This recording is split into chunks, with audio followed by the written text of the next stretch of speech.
Good morning and अस्सलाम वालेकुम। आप देख रहे हैं प्रोग्राम नया दिन, हफ्ते का पहला दिन है और मैं हूं आपकी मेज़बान महक असलम और मैं हूं महक के साथ मोहम्मद शुएब। आप हमें देख रहे हैं, हमें सुन रहे हैं, बहुत सी खबरें आपके लिए हम लेकर आए हैं।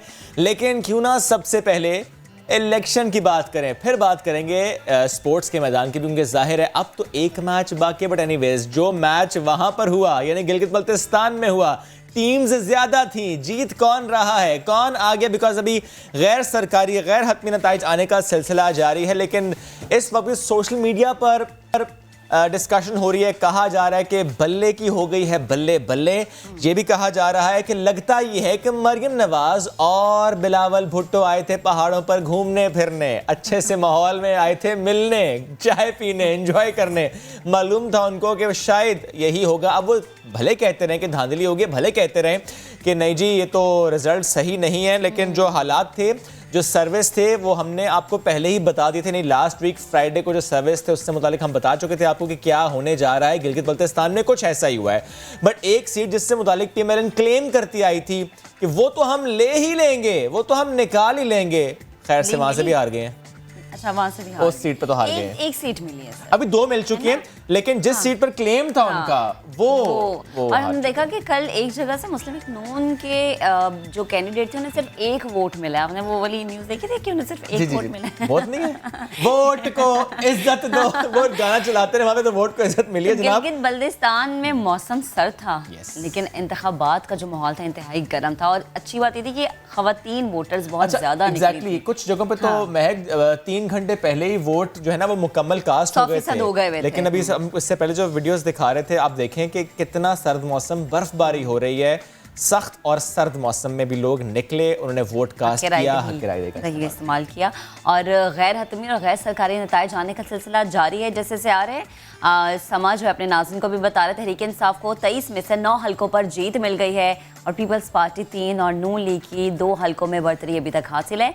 MWM को 1 नशस्त मिली है, जबकि आज़ाद उम्मीदवारों की अगर बात की जाए तो आज़ाद उम्मीदवारों को 7 नशस्तों पर बढ़तरी हासिल है। अब देखना ही कि आज़ाद उम्मीदवार किसके साथ मिलते हैं, किसका साथ देते हैं। जाहिर सी बात है हर कोई जो है वो कोशिश करेगा गवर्नमेंट का साथ देने की, लेकिन महक इन्हीं में से 4 उम्मीदवार ऐसे हैं जिनको पीटीआई ने टिकट नहीं दिया था, तो यानी पीटीआई से हुई वहां पर गलती। एनीवेज, ये तस्वीर जो हम आपको इस वक्त दिखा रहे हैं चंद रोज पहले की है, जब बिलावल भुट्टो और मरियम नवाज की वहां पर मुलाकात हुई थी। यानी फिर वहां पर ये मरियम ने दावत दी थी, उन्हें मरियम ने बिलावल को बुलाया था चाय पर, क्योंकि हमने देखा था कि जब ये कैंपेन कर रहे थे तो कुछ ऐसे बयानिए सामने आए थे बिलावल भुट्टो जरदारी की जानिब से, जिसके बारे में ये कहा जा रहा था कि शायद जो अब एक इत्तेहाद है इनका, ग्रैंड अलायंस है, वो टूटता हुआ नजर आ रहा है। तभी इनकी एक मीटिंग हुई थी और इस मीटिंग में गुफ्तगू की गई थी कि कोई ऐसी बयानबाजी नहीं की जाए। लेकिन इस पर किसी ने मोहर लगाई है, लिखा है बड़ा सा रिजेक्टेड। किसने लिखा? असद उमर साहब ने लिखा। गिलगित बल्तिस्तान इलेक्शन में सबकत के बाद मुखालिफिन पर उन्होंने गोलाबारी की और ट्विटर पैगाम में कहा कि गिलगित बल्तिस्तान के अवाम की तरफ से पीडीएम के लिए सिर्फ एक ही पैगाम है, दैट इज रिजेक्टेड। मजीद लिखा कि इलेक्शन में बदतरीन शिकस्त के बाद पीडीएम का बोरिया बिस्तरा गोल करने का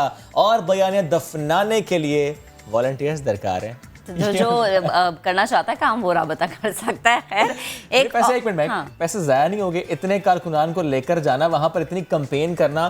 चलिए, बिलावल को थोड़ा बहुत मिल भी गया ना, कहते हैं कि थोड़ा हासिल उसूल हो गया, थोड़ी बहुत सीटें मिल गई। मरियम ने तो कख भी नहीं लगा। उनकी कैंपस देख के लग रहा था कि मुस्लिम लीग नून बहुत ज्यादा पुरुम्मीद है। लेकिन आपको याद है गिलगित बल्तिस्तान के अवाम ने कहा था कि हम मेहमान नवाजे हैं, हम अगर इस्तकबाल करें ये मत समझें कि वोट भी मिलेगा। चलिए बढ़ते हैं आगे। ये तो हम इलेक्शन की बात करते हैं, एक बड़ा मसला जिस पर रोजाना हम बात करते हैं लाजमी, और वो है इन्फ्लेशन, महंगाई। इसके सताए आवाम को एक रिलीफ कैसे मिल सकता है? क्योंकि जब भी हम देखते हैं कि पेट्रोलियम मसनूआत की कीमतों में इजाफा होता है, हम कहते हैं महंगाई, बिकॉज ज़ाहिर है जो ट्रांसपोर्टेशन कॉस्ट है वो बढ़ जाती है। बट अब खबर यह है कि पेट्रोलियम मसनूआत की कीमतों में कमी की गई है। पेट्रोल की कीमत में 1 रुपया 71 पैसे फी लीटर कमी का नोटिफिकेशन जारी हो चुका है।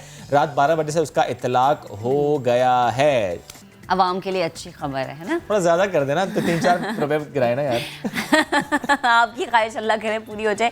एक और अच्छी खबर है लाहौरियों के लिए, पंजाब वालों के लिए, कि स्मॉग का खात्मा होता हुआ नजर आ रहा है, क्योंकि बर्फबारी हमने देखा कि दीर में जो है नवंबर के महीने में बर्फबारी का रिकॉर्ड टूटा है, जिसकी वजह से पंजाब का मौसम बड़ा अच्छा हुआ है। लवारी टनल बंद हो गए इस बर्फबारी की वजह से। नतिया गली और अयूबिया में बर्फबारी का सिलसिला थम गया है। लाहौर समेत पंजाब के मुख्तलिफ शहर ऐसे हैं जहाँ पर बारिश हुई, धुंध हुई और स्मॉग के खात्मे पर आवाम खुश हो गए हैं, लेकिन वहाँ पर सर्दी बहुत ज़्यादा बढ़ गई ऐसा ही है। होता है जहाँ जहाँ बर्फबारी और बारिश में सर्दी बढ़ जाती है, जैसे कि आज़ाद कश्मीर में भी इस वक्त बारिश हो रही है, बर्फबारी मुख्तलिफ मकामात पर हो रही है। कई राबता सड़कें जो लीपा वैली की हैं वो इस वक्त बंद हो चुकी हैं। चलिए एक और ख़बर हमारे पास सऊदी अरब से भी है।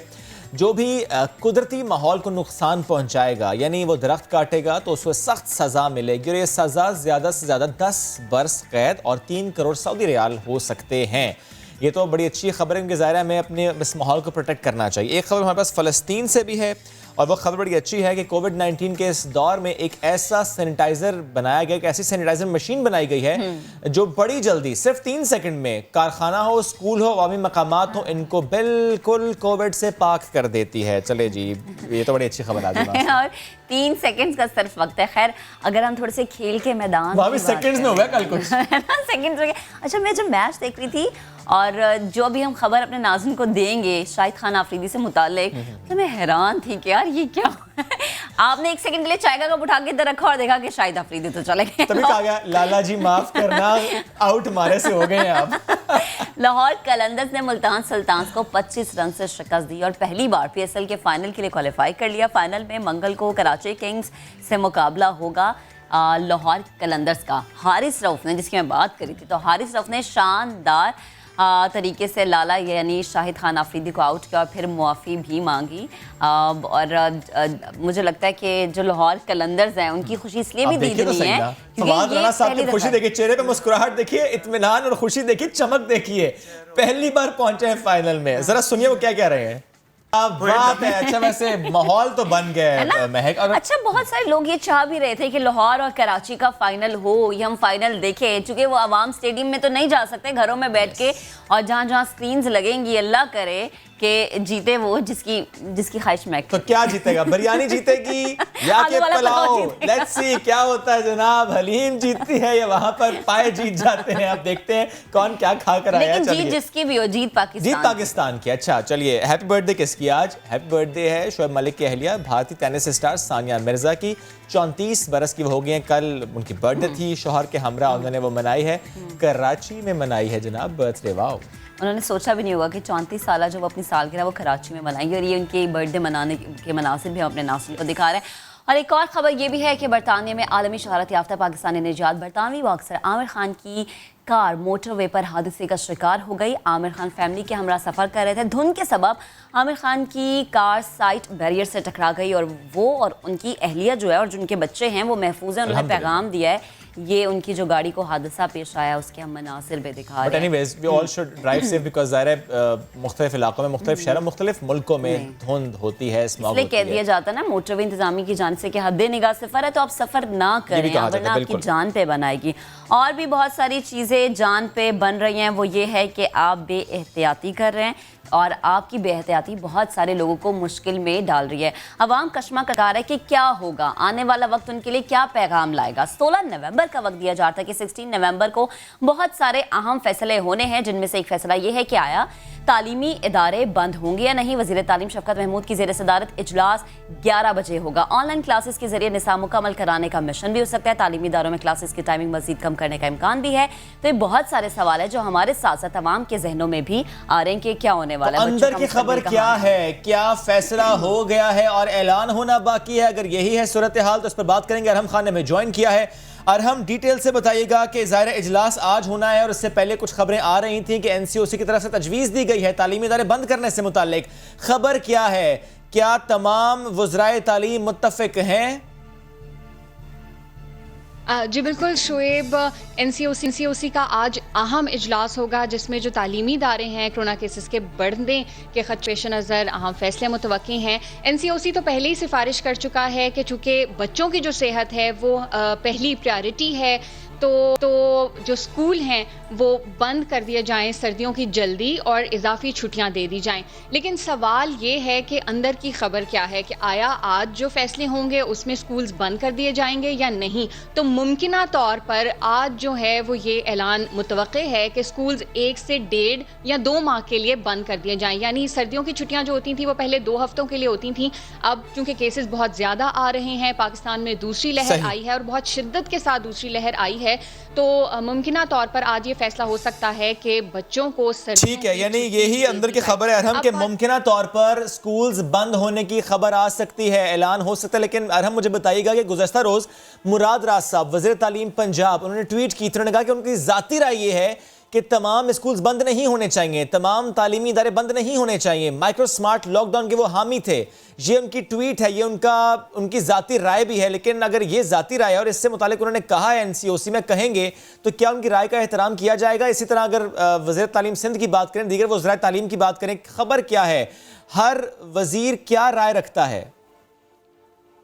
बिल्कुल शुएब, ये बात आपकी सही है कि हर वज़ीर अपनी एक ज़ाती राय रखता है और उनका ये ख्याल है कि पहले ही बच्चों का बहुत ज़्यादा लॉस हो चुका है, क्योंकि इस साल तो बच्चे स्कूल बराए नाम ही गए हैं और पहले से ही निसाब सिर्फ 50 से 55% कर दिया गया है। अब मज़ीद अगर छुट्टियां दी जाती हैं तो फिर बच्चों का और नुकसान होगा और इस तरह से नहीं हो सकता कि बच्चों को बग़ैर इम्तिहान के अगली क्लास में भेज दिया जाए, जिस तरह से 9वीं 10वीं में हमने देखा कि बच्चों को वैसे ही पास कर दिया गया था। लेकिन अभी वो सूरत हाल नहीं है। हर वज़ीर की अपनी अपनी राय है, लेकिन चूंकि वज़ीर तालीम शफ़क़त महमूद ये क्लियरली कह चुके हैं कि बच्चों की जो सेहत है वो अव्वलीन तरजीह है, बच्चों की सेहत पे कॉम्प्रोमाइज़ नहीं हो सकता, क्योंकि इस्लामाबाद में भी बहुत सारे तालीमी इदारे हैं, उन्हें बंद किया जा रहा है।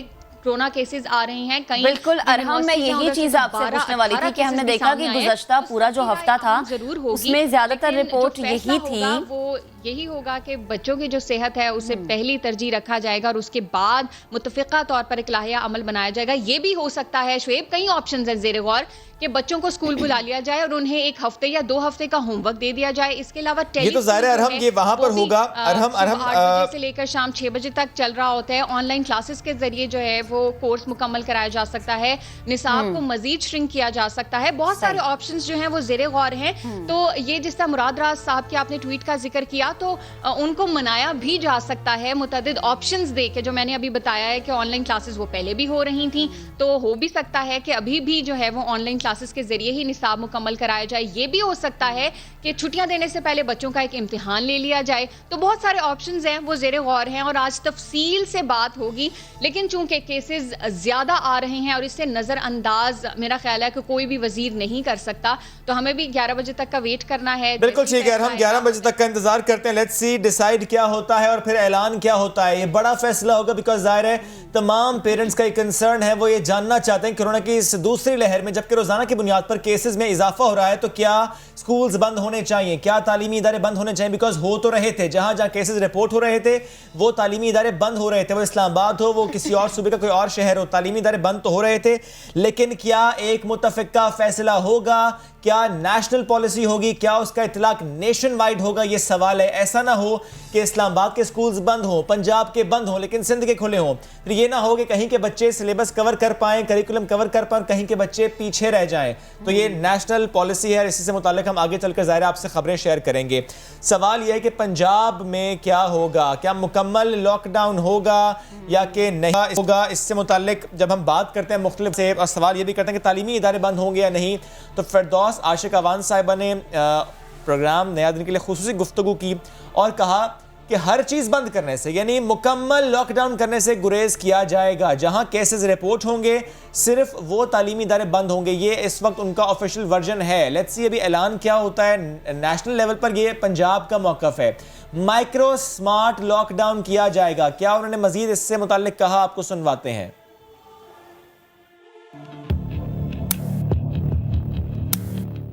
अभी across the board at random सबको बंद करना है, एक डेट पे बंद करना है, इसका अभी हतमी फैसला नहीं हुआ।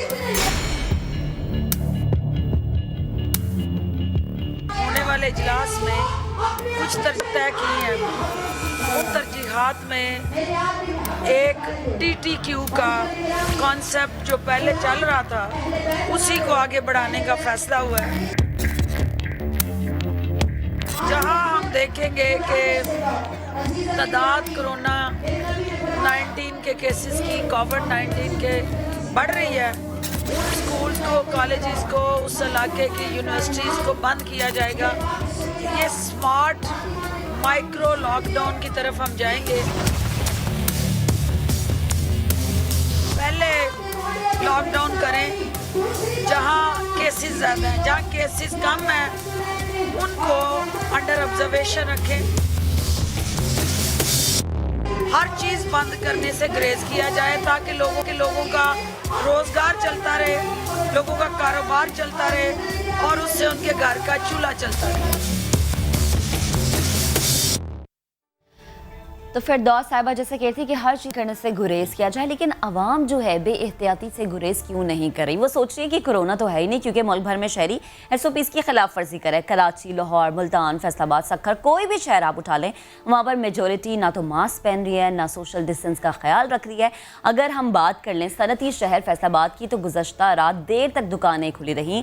SOPs हैं कि दुकानें 10 बजे बंद हो जाएंगी, कारोबारी मराकज़ 10 बजे बंद है, लेकिन वहाँ पर आवाम जैसे संडे को फंडे के तौर पर मना रही थी। उस्मान सिद्दीक से मजीद जान लेते हैं कि सनती शहर की क्या सूरत हाल है। उस्मान, बताइएगा। फैसलाबाद के घंटा घर की सुइयां तो रात के 10 बजे का वक्त बता रही हैं, मगर इसके इर्द गिर्द रात के इस पहर ढाबों, चाय खानों, मार्केट्स और रेस्टोरेंट्स में आवाम का बेपनाह रश है, जहां पर कोरोना SOPs के हवाले से अमल दरामद रहा है या नहीं, आइए आपको दिखा देते हैं। कोरोना फैल रहा है, अभी खबरें आ रही हैं, लेकिन हम अपने कस्टमर को एडवाइस वगैरह करते हैं कि आप मास्क पहनें। मामले को हम सीरियसली लेंगे तो ये खत्म होगा। मास्क तो जेब में पड़ा है, लगाएगा। मस्जिद में उतार दिया, नमाज पढ़ना था, अभी मास्क जेब में पड़ा है तो मास्क निकाल के लगाएगा भाई। हाँ, क्या तो वैसे ठीक रहे हैं, सभी करना चाहिए, लेकिन क्या करें, मौसम भी ऐसा, थोड़ा सा एंजॉय करने लग गए हैं बस। मूजी मर्ज की नई लहर से मरीजों की तादाद में होने वाले इजाफे की असल वजह आवाम की गफलत है। SOPs पर अमल करके ही कोरोना से बचा जा सकता है। कैमरामैन हाफिज अवैस के साथ उस्मान सिद्दीक, समा, फैसलाबाद। तो फैसलाबाद की सूरत हाल उस्मान ने हमें बताई। औलिया कराम की सरजमीन जान का रुख करें तो वहाँ पर ठीक है, आप खाने खाएं, घूमें भी, बाहर भी जाएं, लेकिन प्लीज़ थोड़ा SOPs का ख्याल रखें। SOPs की खिलाफ वर्जी और समाजी फासला नज़रअंदाज कर दिया गया। टाइमिंग होती क्या है, इसको भी हवा में उड़ा दिया गया। आसिफ बलोच से मजीद वहाँ की सूरत हाल पे बात कर लेते हैं। आसिफ, यहाँ पर क्या कह रहे हैं शहरी, क्या रद्द अमल है इनका? वायरस की दूसरी लहर शिद्दत इख्तियार करती जा रही है। हम इस वक्त मुल्तान की फूड स्ट्रीट पुलगश्त में मौजूद है। आइए यहाँ पर देखते हैं कि लोग कितना ज्यादा SOPs को फॉलो कर रहे हैं।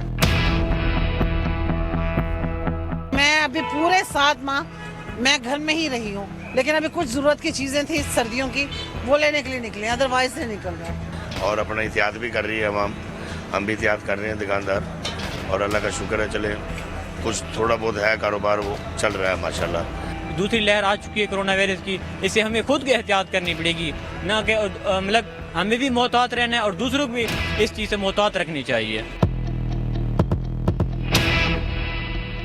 मैं ना सर ये अभी खाना खाने आया था, तो मैं अभी खाना खाने के बाद ना फ़ौरन अपना मास्क ले लूँगा और यानी कि फुल एहतियात करूँगा कोरोना के हवाले से। तो अभी मास्क लेके फिर मैं मास्क पहन के अपने घर चला जाऊँगा वापस। ये कोरोना का तो वैसे ड्रामेबाजी चल रहा है, कोई कोरोना इस वक्त नहीं है मुल्क में। SOPs है ना कुछ, मास्क कहते लोग फिर रहे, एक कहाँ कोरोना है, ड्रामा हो रहा है सिर्फ। रिपोर्ट के मुताबिक दीगर शहरों की निस्बत मुल्तान में कोरोना केसेस बढ़ने की तादाद सबसे ज्यादा है, लेकिन इंतजामिया की जानिब से न बाजारों में रश कम किया जा सका, न ही मुकर्रर टाइम के बाद दुकानों को बंद किया जा सका है। कैमरामैन अकमल खोकर के साथ आसिफ बलोच, समा, मुल्तान। मुल्तान की सूरत हाल और लाहौर भी मुख्तलिफ नहीं है। सब अगर इस तरह करें तो लाहौरी कह रहे हैं हम क्यों पीछे रहे, हम भी इसी लाइन पे चलेंगे। कोरोना का खौफ है मगर आवाम SOPs पर अमल दरामद करती नज़र नहीं आ रही। ट्रांसपोर्ट का मामला हो, खाने पीने के पॉइंट्स हो, तफरीक गाहें हों, सब जगह एक ही हाल है। लाहौरी जब ऑरेंज लाइन ट्रेन में सफ़र करते हैं तो क्या करते हैं, मास्क पहनकर स्टेशन तक तो जाते हैं, मगर ट्रेन के अंदर समाजी फासले का ख्याल नहीं रख रहे, मास्क नहीं पहन रहे। दानियल सत्तार से जानते कि लाहौरी ऐसा क्यों करें। जी दानियल। लाइन ट्रेन तो चल पड़ी है, लेकिन कोरोना की दूसरी लहर भी शिद्दत इख्तियार करती नज़र आ रही है। लोगों ने मास्क पहना है या नहीं और समाजी फासला बरकरार या नहीं, ये देखने के लिए हम आए हैं ऑरेंज लाइन ट्रेन के स्टेशन में और सफ़र करेंगे और देखेंगे कि क्या SOPs पर अमल दरामद करवाया जा रहा है या नहीं। वो सब कहते हैं पहन के मास्क जाओ, क्योंकि जो लोग जाके उतारते थे वो उनकी बेवकूफ़ी है ना, उनका ये पहनना चाहिए, हमके भी ज़रूरी है, सबके लिए ज़रूरी है।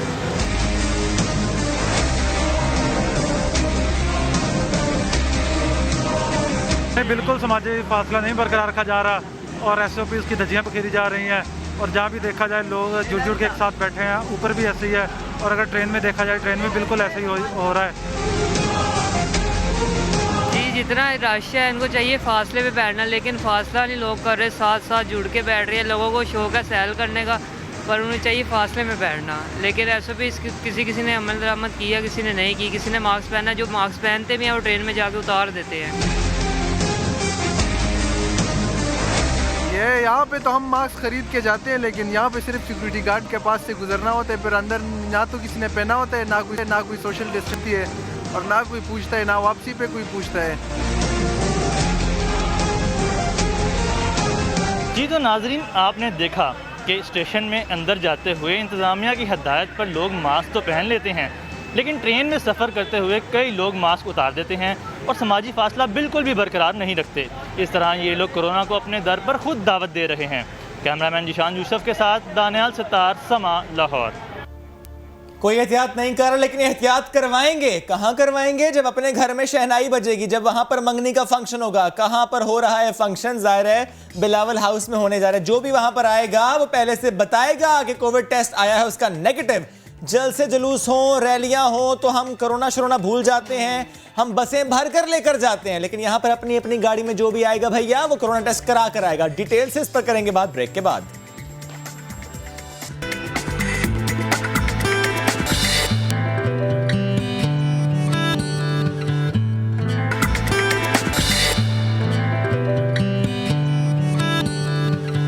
Welcome back after the break. Bhutto की नवासी की चौधरियों में बात पक्की हो गई। बख्तावर भुट्टो जरदारी की लाहौर के आराइन खानदान के चौधरी महमूद से मंगनी 27 नवंबर को और निकाह 29 जनवरी को होगा। चौधरी महमूद दुबई में प्रॉपर्टी और सोने का कारोबार करते हैं। इतलात ये भी हैं कि जो भी तकरीब में शरीक होगा वो पहले कोविड-19 का टेस्ट करा कर आएगा। लेकिन सवाल ये है कि जब स्टेट लेवल पर एक कहा जा रहा हो कि सादगी से तकरीब कीजिए, सिर्फ घर में तकरीब कीजिए, सिर्फ घर के अफराद हों, बड़ी तकरीब ना हो, ज़्यादा अफराद ना आए, और इसी हवाले से हमने देखा माजी में कि लॉकडाउन हुआ, तकरीबात पर पाबंदी लगाई गई। ऐसे में जब गवर्नमेंट खुद से ऐसा स्टेप लेगी या अगर उस तरह ख़ानदानों में बड़े बड़े इवेंट्स होंगे, ठीक है कोविड-19 का टेस्ट आप लाजमी करार दे रहे हैं, आप इंश्योर भी करा पाएंगे 6 फीट का फासला, लेकिन ऐसे में अगर दोबारा से ये वेव सेकंड डेडली साबित होती है और दोबारा से सख्त फैसले लेने पड़ते हैं तो फिर जो एसोसिएशंस होती हैं, शादी हॉल एसोसिएशंस, उनको आप कैसे मना पाएंगे? बड़ा मुश्किल हो जाएगा। ऐसा ही है। और ये कह रहे हैं कि अगर टेस्ट मनफी आया तो फिर आप ना आए, लेकिन वही मनफी आया तो आए, पॉजिटिव आया तो फिर आप ना आए, सॉरी। लेकिन फिर वही बात है कि आप किस तरह से सोशल डिस्टेंस को मेंटेन रख पाएंगे। जो एक चीज एग्जिस्ट कर रही है आप फिर इसका मतलब उसे डिनाई करें। और जब हम देखते हैं पीपल्स पार्टी जलसे करती है, जब इनके जुलूस होते हैं, अभी गिलगित बल्तिस्तान की हम एग्जाम्पल ले लेते हैं, तो तब तो रिपोर्ट नहीं मांगी जाती, तब तो ये नहीं कहा जाता कि आप समाजी फासले का ख्याल रखें। तब तो भर कर लाते हैं भाई। आपको याद है जब हमने जलसा कवर किया था तो हमें बाकायदा लोग नजर आए थे जो ये बताते कि हम अंदरूनी सिंध से आए हैं और हम भुट्टो को सपोर्ट करना है। ठीक है, अवाम का जज्बा एक जगह, लेकिन आपका काम है मेक श्योर करवाना अवाम को कि वो इस तरह के काम ना करे। लेकिन आप ही उन्हें इस चीज़ पे उकसाते कि वो जलसों में आए, वो उन्हें ज्वाइन करें आके और वो उन्हें जो है सपोर्ट करें। सपोर्ट एक जगह, अवाम का रवैया एक जगह, अवाम का बयानिया एक जगह, लेकिन गिलगित बल्तिस्तान की मिसाल हो, कराची के जलसे हों या PDM के होने वाले कहीं पे भी जलसे हों, पीपल्स पार्टी इन्वॉल्व तो उतनी है ही। एक तरफ ये कि जब आपके अपने घर में शहनाई बज रही है तो आप ये कह रहे हैं कि मेक श्योर करें जी कि आपका कोरोना जो है वो पॉजिटिव आया है या नहीं, और दूसरी जानिब जब जलसे हैं तो आप अवाम को आने की खुला आने की दावत दे रहे हैं। ये गलत है, ज़ाहिर है। बिल्कुल, चले इस पर बात करते हैं। इस पर मजीद बात करने के लिए हमें ज्वाइन करें हाफिज़ नईमुर रहमान साहब, अमीर जमात इस्लामी कराची। हाफिज़ साहब बेहद शुक्रिया आपके वक्त का। हाफिज़ साहब, ज़ाहिर है इस वक्त ये एक कौमी मसला तो है, ये कोविड-19 है, इससे निमटना है और हर लेवल पर निमटना है। हर इदारे ने इससे मुतालिक इकदाम करने और हर इंडिविजुअल ने करना है।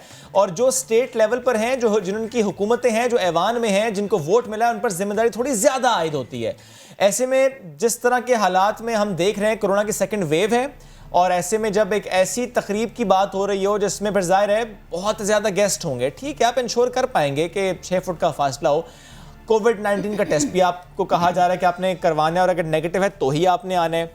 ये आपको दुरुस्त रवैया, दुरुस्त रविश लगती है? देखें, ओवरऑल ही हुक्मरानों का काम ये होता है कि वो अपने खुद अमल से इस बात का इजहार करें कि जो चीज़ वो आवाम से चाहते हैं वो अपने अमल से भी साबित करें। सीधी बात है कि अभी जलसे हुए हैं, जुलूस हुए हैं, और उनमें तो खुद पीपल्स पार्टी ने जो जलसे जुलूस किए उसमें तो किसी का ख्याल नहीं रखा गया। अब ये अपनी तकरीब के लिए ये ख्याल रखें कि भाई सब अपने टेस्ट करवा के आएँ, तो ये खुद इससे दोरंगी जाहिर होती है। वैसे भी शहजादे शहजादियाँ हैं, विरासतों के अंदर मुल्क मिल रहा है इन लोगों को, और बादशाह सलामतों की तरह जो है वो पूरा हुक्मरानी का एक निज़ाम है जिसमें जो है वो हमारे ऊपर ये जो रूलिंग तबका है इनकी अपनी, अगर आप माजी को देखें तो आपको पता चल जाएगा कि ये लोग क्या थे और किस किस तरह से किन दर्जों से होते हुए आज हमारे सरों के ऊपर मुसल्लत हैं। करोड़ों अरबों रुपए ये अपनी शादियों के अंदर खर्च करते हैं और बिल्कुल इस तरह से बिहेव करते हैं। मैं समझता हूँ कि इन लोगों को तरीका ये है कि इनको मौजू ही ना बनाया जाए, और ये लोग जो हमारे ऊपर मुसल्लत हो गए हैं और इनकी तकरीबात भी अब मीडिया का जो है वो एक ज़बरदस्त किस्म का इशू बन जाएंगी। इशू ये नहीं है कि इसकी शादी की तकरीब किसी हो रही है, हर एक को शादी तकरीब करने का हक हासिल है। कि जो कोरोना की दूसरी वेव है उसके लिए सिंध हुकूमत ने किया क्या है, जहाँ इनकी हुकूमत है, और पिछली मरतबा जो वेव आई थी इनके अस्पताल कहाँ थे, इनके वेंटिलेटर्स कहाँ थे, वो अरबों डॉलर की जो इमदाद आ रही थी पूरे मुल्क में वो कहाँ चली गई थी। ये सारे अगर NGOs ना होती, अलखिदमत ना होती, तो आप बताएं मुझे कि ये लोगों के साथ क्या सलूक किया था। ये तो सिलेंडर नहीं दे ऑक्सीजन का, ये तो वेंटिलेटर नहीं दे पा रहे थे, ये तो अस्पतालों में लोग धक्के खा रहे थे, तो वो तो नहीं करते, सिर्फ अपनी फेस सेविंग के लिए आवाम से अपील करते रहते हैं। अब ये चाहते हैं ये अपनी तकरीबात इनकी पूरी होंगी, शादी हॉल बंद कर दो। जो बेचारे पहले ही मर गए हैं, एक शादी हॉल से 35-35, 40-40, 50-50 लोग वाबस्ता होते हैं एक तकरीब से। उन सब लोगों का चूल्हा ठंडा हो, आपने उन तक पैसे पहुंचाने का क्या जरिया इख्तियार किया? राशन आप दे नहीं सकते, खा गए। तो आप तो कुछ भी नहीं कर रहे लोगों के लिए, और शहनशाही तरीके से अपनी घर की तकरीबात मुनक़िद आप करेंगे। ये वो तरीका है जिसके नतीजे में अवाम और हुक्मरानों के दरमियान इतना बड़ा फासला मौजूद है। अवाम के भी सोचने की बात है कि कैसे लोगों को अपने सरों पर बिठाते हैं, और अगर उनको ज़बरदस्ती बिठाया जाता है तो उसके खिलाफ निकलते क्यों नहीं है, उन लोगों का साथ क्यों नहीं देते जो पूरी तो जब हैं जब उन बेचारों को ये तसल्ली दी जाती है कि आप हमारे जलसों में आए तो आपके मसले हल हो जाएंगे। हमने देखा है कि सियासी रहनुमा यही करते हैं, जब जलसों में बुलाते हैं तो यही नारेबाजी होती है। आपने जैसे कहा कि शादी हॉल्स मालिकान यकीनन परेशान हैं, जैसे कि कहा जा रहा है कि 19 या 20 नवंबर को ये भी फैसला हो जाएगा, तो वो किस तरह मान लेंगे? वो भी तो ये कहेंगे कि अपने घरों में तो आप तकरीबात करें, और ऐसी तकरीबात हो रही है जो कि शहनशाही की मिसाल है। तो इस तरह के डबल स्टैंडर्ड हमारे सियासतदान क्यों अपनाते हैं? बयान कुछ देते हैं, करते कुछ हैं, अगर वो वही करें जो वो बयान देते हैं तो यकीनन इतने मसले नहीं होंगे। बिल्कुल सही बात है। देखें, मैं आपको एक बात बहुत वाज़ेह तौर पर बताऊं, ना अब स्कूल कॉलेज बंद होना चाहिए, और ना अब शादी हॉल बंद होने चाहिए, ना मार्केटें बंद होनी चाहिए। SOPs बनाई है, ये पहले ही बेड़ा गर्क कर दिया। दुनिया भर में जहाँ पर ये लॉकडाउन किए गए वहाँ लोगों को फैसिलिटी फराम की गई। यहाँ पर तो बस जो है वो प्राइम मिनिस्टर भी ये कहते हैं कि हमने बहुत बड़ा कारनामा अंजाम दिया। भाई अल्लाह का करम था, इसमें कोई शक कि जिसके नतीजे में जो है वो हम पर ये सब कुछ नहीं हुआ। आपने क्या किया? आप तो सुबह ऐलान करते थे मैं लॉकडाउन नहीं करूंगा, शाम आप कर देते थे। इसी तरह पीपल्स पार्टी की हुकूमत ने, जिसने बहुत बड़ा यहाँ पर शोर मचाया था कि हमने बहुत बड़े इक़दाम कर दिए, सिवाय इसके कि CM रोज़ाना आकर लोगों को डराते थे और एक ख़राब पिक्चर पेश करते थे कि बस यानी सारा चीज़ आवाम के लिए होती थी, खवास के लिए कुछ भी नहीं था। जो इनके करने का करता, वो कहाँ गया? 1100 बेड का हॉस्पिटल जो एक्सपो सेंटर में बन रहा था, उस पूरे कोरोना की उस वेव में वो कहाँ था? यहाँ अस्पतालों में लोगों को जगह नहीं मिल रही थी कि लोग अपने जो है वो प्यारों को लेकर जा सकें। कितने लोग तो इस तरह से जो है दुनिया से रुखसत हो गए। इसलिए मैं समझता हूं कि ये डबल स्टैंडर्ड छोड़ें, अब कोई चीज बंद नहीं होनी चाहिए, शादी हॉल भी बंद नहीं होनी चाहिए। और जाहिर है हाफिज साहब, जब हमने देखा दुनिया भर में, साहब जब हमने देखा PDM के अलायंस को, जब हमने देखा हर तरफ जलसे हुए, हहर शहर में पंडाल सजाया गया, तो ऐसे में अब जाहिर है आवाम को समझाना ज्यादा मुश्किल हो गया है। अगर हम पहले आवाम को ब्लेम करते आए हैं, 22 तारीख को जलसा करना चाह रहे हैं ना, जी शोएब 22 तारीख को ये जलसा करना चाह रहे हैं ना पेशावर में। हुकूमत जो PTI की हुकूमत है वो कह रही है नहीं करने देंगे, ये कह रहे हैं, वो कह रहे हैं कोरोना आ गया। PTI को भी कोरोना भी याद आ रहा है। तो ये पॉलिटिकल पॉइंट स्कोरिंग नहीं होनी चाहिए, बल्कि सही मानों में चीज़ों को पर अमल करना चाहिए। ठीक है, जलसे जुलूस भी होने चाहिए, उसमें भी कोई SOP बना ली जाए, लेकिन ये जो दोरंगी है कि अपना जलसा कर लो और दूसरे का जलसा रोक दो, जलसा कर लो, शादी की तकरीब को अलग तरीके से करो, शादी हॉल बंद कर दो, अपनी तकरीबात बड़ी बड़ी करो, ये सब नहीं चलेगा। ठीक। और एक और मामला भी है हाफिज साहब जो कि नहीं चलेगा, ये अवाम भी कहती है, और आप तो ज़ाहिर है बड़ी उस अवामी लाइन के साथ इस वक्त हैं। जो नारा आप लोगों की तरफ से लगाया गया है कि हम देखते हैं लाहौर हो, मुल्तान हो, इस्लामाबाद हो, पेशावर हो, वहाँ लोग टैक्स देते हैं, उनको मेट्रो ट्रेन मिलती है, ऑरेंज लाइन मिलती है, सहूलियात मिलती हैं। यहाँ क्या मिलता है सर? वोट तो सिंध में भी दिया गया, पैसा तो बहुत यहाँ से भी इकट्ठा भी होता है और लगाया भी जाता है, लेकिन लगाया कहाँ जाता है ना आप जानते हैं ना मैं जानता हूँ, क्योंकि सड़कों पर तो जो सूरत हाल है वो हमें बता देते हैं कि पैसा यहाँ पर नहीं लगा, इन हालात को बेहतर करने पर नहीं लगा। जी देखें आप, ये जो हमारी हक दो कराची तहरीक है, आपने उसके बैनर्स भी देखे। उससे पहले हमने मिलियंस ऑफ पीपल से रब्ता किया रेफरेंडम में, हुकूक कराची मार्च भी बहुत बड़ा हुआ और लोगों को एक उम्मीद पैदा हुई है कि अब हमारा हक जो है वो मिलने के इम्कान हैं, इसलिए कि हम एक सीरियस पार्टी हैं। हम सिर्फ इलेक्शन में तो नहीं तुलू होते, कोरोना में भी हम ही खिदमत कर रहे थे, बारिश में भी अल्हम्दुलिल्लाह हमारे ही वर्कर लगे हुए थे और लोगों के इशूज़ के इलेक्ट्रिक हो या कोई और नादरा हो या बहरिया टाउन हो, सब पे ऊपर हम ही मैदान में होते हैं, तो लोगों को उम्मीद पैदा हुई है। मैं ये कहना चाहता हूँ, ये जो बैनर आपने देखा कि जिस पे हमने लिखा है कि कौम को जो पिंडी और लाहौर और मुल्तान और इस्लामाबाद की और पेशावर की मेट्रो मुबारक हो, और कराची वालों तुम सिर्फ टैक्स दो और धक्के खाओ। कराची के साथ यही सलूक ये सारी पार्टियां कर रही हैं, इंक्लूडिंग पीटीआई जिसने 14 सीटें यहाँ से हासिल की हैं। पीपल्स पार्टी तो जो बेड़ा गर्क कर रही है वो आप जानते हैं। 2 महीने से ज्यादा हो गए, 2.5 महीना आपको लगता है ऐलान किए हुए। हाफिज साहब, आपको लगता है कि इस वक्त जो कराची के एक शहरी को सहूलियात नहीं मिल रही है, उसकी बड़ी वजह एक ये है कि यहाँ पर वोट मिला है पाकिस्तान तहरीक इंसाफ को, लेकिन हुकूमत बनाई है पीपल्स पार्टी ने? नहीं, ये मसला सिर्फ इतना सा नहीं है। अच्छा, मसला ये है कि यहाँ तो वोट एमक्यूएम को भी पूरा मिलता था ना, सारी सीटें मिलती थी और एमक्यूएम बात भी ये करती थी हम तो कराची हैदराबाद की पार्टी हैं, हम तो महाजरों के लिए सारे काम करेंगे। 30 साल में कराची तो तबाह हुआ ना, और करने वाले कौन लोग थे? हुक्मरान पार्टियों जो बड़ी और ये बड़ी दुरुस्त बात की हाफिज साहब आपने, ये बड़ी दुरुस्त बात की। बस मुझे एक जुमला ऐड करने दीजिएगा कि अगर ये कहते हैं कि वफाक में हमारी जमात नहीं है और वफाक ये कर रहा है, वफाक वो कर रहा है, तो जब खुद वफाक में थे, जब सिंध में भी पीपल्स पार्टी थी, जब वफाक में भी पीपल्स पार्टी थी, सर हुआ तो तब भी यहाँ पर कुछ नहीं था। ऐसा ही है। देखें मैं आपको एक बात बता दूं, इसमें ये मसला नहीं है पीटीआई हो, पीपल्स पार्टी हो, नून लीग हो या एमक्यूएम हो। Why Karachi is neglected sir? Why? Karachi के लिए इनके लिए कुछ नहीं है, कराची के लिए इनके पास कुछ नहीं है। ऐलान करके गए थे प्राइम मिनिस्टर, वो कहां गए 1100 अरब रुपए? जी सवाल हाफिज साहब, किसी जमात के पास कराची के लिए कुछ क्यों नहीं है? इसलिए नहीं है कि कराची को ये सिर्फ समझते हैं कि ये दूध देने वाली वो गाय है जिसका दूध ले लो, इसको चारा नहीं खिलाना है, इसलिए कि जजीरे में हमें डाल दिया है कोने के ऊपर।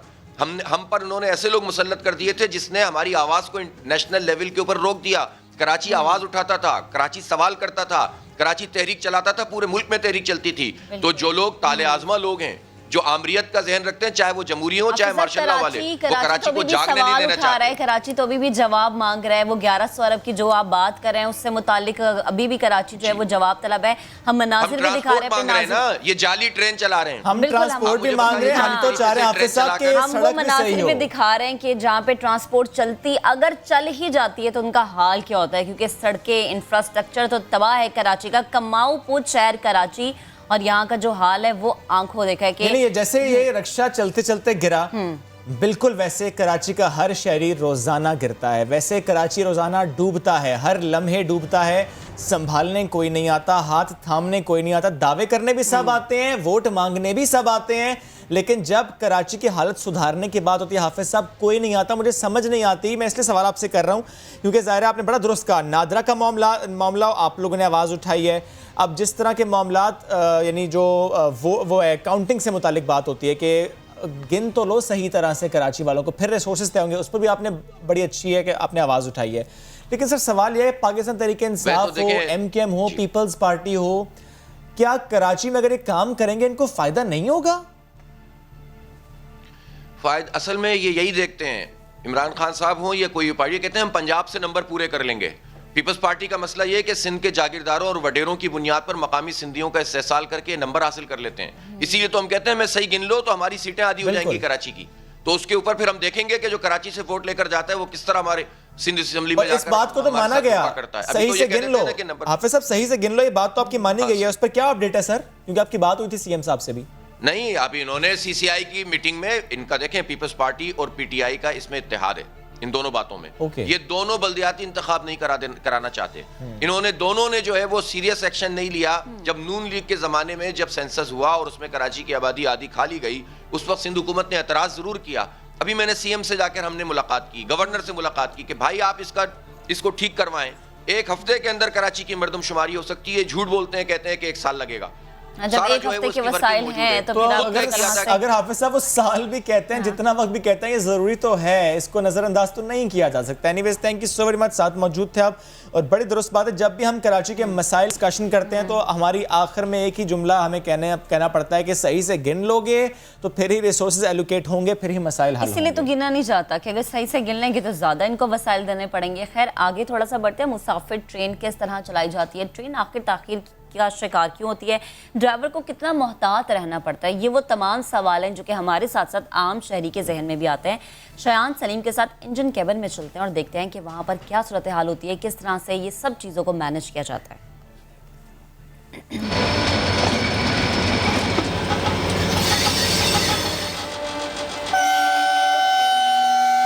अगर हमने इंजन को बंद करना हो तो इसको पुश कर देते हैं तो इंजन इमरजेंसी तौर पर बंद हो जाएगा। ये स्पीड लिमिट होती है, स्पीड लिमिट में हमने ये सिलेक्ट करनी होती है कि कितने किलोमीटर कितनी स्पीड पे सिलेक्ट करना। अब इस वक्त इसको हमने एक सिलेक्टिव स्विच को 105 किलोमीटर पे रखा हुआ है। मुसाफिर ट्रेन को चलाने के लिए इंजन रूम में ड्राइवर का साथ देने के लिए असिस्टेंट ड्राइवर होता है। गाड़ी की तरह इसमें स्टीयरिंग होता है, न गियर बॉक्स। मुख्तलिफ हैंडल से ट्रेन की कमान संभाली जाती है। ये है हमारे पास इंजन मेन स्टैंड, इसको कहते हैं engine main stand. Engine main stand में सबसे अहम जो होता है रिवर्सल हैंडल होता है। रिवर्सल हैंडल की पोजीशन अगर फ्रंट साइड हो तो इंजन जो गाड़ी जो है ना फ्रंट की तरफ आगे की तरफ चलेगी। ये पोजीशन जो है, ये मिड में जो होता है, ये जब गाड़ी रुकती है तो उसको मिड पे कर देते हैं। अक्सर मुसाफिर ट्रेनों की ताखीर और कम रफ्तार की शिकायत करते हैं, मगर ड्राइवर को कहाँ कितनी रफ्तार रखनी है पहले ही पर्ची पर बता दिया जाता है। ये कैंट से दिया हमें, एसी यार्ड में क्या आप कहते हैं ना आस्ता आस्ता चल रहे हो, हमें उन्होंने लिख के दिया 10 किलोमीटर से ज़्यादा नहीं चलना, ये लिखा हुआ ऊपर पहला। फिर ड्रेक रोड के पास उन्होंने बोला गेट टूटा हुआ है, बिजनेस रहे वहाँ, ये काशन पे लिखा हुआ। और तीसरे नंबर पे स्टॉप बेल्ट लगा हुआ, ब्रिज बन रहा है, उधर जाके हमने खड़े होना है। कहा जाता है ड्राइवर की गफलत से हादसात रोनुमा होते हैं। ऐसा होता भी होगा, लेकिन क्या ऐसा मुमकिन है? अगर ड्राइवर को नींद आ जाए तो ट्रेन को हादसा पेश आ सकता है। ये हमने आगे भी देखना होता है, गुलाई में गाड़ी पीछे भी देखनी। ये अभी गुलाई है मैं गाड़ी, यानी कि इसमें कोई चीज़ कोई नज़र ऐसी तो नहीं आ रही, उसको भी बाज कर रहा हूँ। देखो ना, अभी इसको 1 मिनट के बाद ये बोलना है इसको। अगर इसको नहीं हम दबाएंगे, हारन नहीं बजाएंगे, या इसको नहीं दबाएंगे, या इसको आगे पीछे नहीं करेंगे, ये ऑटोमेटिक ब्रेक लग जाएगी, इमरजेंसी लग जाएगी। जब फाटक पर गलती या खुदकुशी करने के लिए कोई भी शख्स ट्रेन के सामने आ जाता है, इस दौरान ड्राइवर अपने आसाब पर किस तरह काबू रखता है? ऐसे छोटे छोटे बच्चे भी आते थे, हमारा दिल भी बहुत ख़राब होता है। और एक जो है अभी मेरे से कराकरम में अपना रेलवे का बंदा कटा था, ब्रिज के ऊपर, बुलारी ब्रिज के ऊपर। जो खुदकशी वाले हैं ना, अल्लाह माफ़ करे, एकदम आगे अब जैसे जा रहे हैं, अब आगे गर्दन रख दे, गाड़ी रुकेगी। ऐसे भी देखें। कई घंटे ट्रेन दौड़ाना, हर वक्त मोहतात रहना, सेहत का बेहतर होना कितना जरूरी है? इमरजेंसी ब्रेक, जब SN9 से ब्रेक ना लग रही हो तो हमने इस ब्रेक को ऊपर उठाना है तो इमरजेंसी ब्रेक अप्लाई हो जाती है। दूसरा ये है हमारे पास हैंड ब्रेक। हैंड ब्रेक में ये होता है कि इसको क्लॉकवाइज घुमाएंगे तो ये ब्रेक लगेगी, अगर एंटी क्लॉकवाइज घुमाएंगे तो ये ब्रेक रिलीज होगी। 40 साल तक हमारी नज़र जो है ना 6/6 होनी चाहिए। 40 साल के बाद जो है ना चश्मा आला हो सकता है, यानी कि नज़र अगर वीक हो गई है तो फिर जो है ना चश्मा आला कर सकते हैं। 40 साल से पहले नज़र वीक हो गई है तो हम इस ड्यूटी के काबिल नहीं रहते। खुशी हो या सोग, किसी दिन भी इन ड्राइवर्स को छुट्टी नहीं मिलती। ये कहते हैं इनकी रेलवेज के लिए खिदमात को भी सराहा जाना चाहिए। पहले असिस्टेंट ड्राइवर, फिर डिप्टी ड्राइवर और इसके बाद ड्राइवर। तकरीबन 20 साल सर्विस के बाद ड्राइवर मुसाफिर ट्रेन चलाने के लिए अहल समझा जाता है। फासलों को मिटाने वाले, लोगों को आपस में जोड़ने वाले इन ट्रेन ड्राइवर्स के कांधों पर भारी जिम्मेदारी होती है। तो फिर जहाज उड़ाने वाले पायलट की तरह इन्हें वो बरात और सहूलियात क्यों नहीं मिलती? ये सवाल हम महकमा रेलवे के लिए छोड़ कर जाते हैं। कैमरामैन फैसल आगाई के साथ शायान सलीम, सामा, कराची।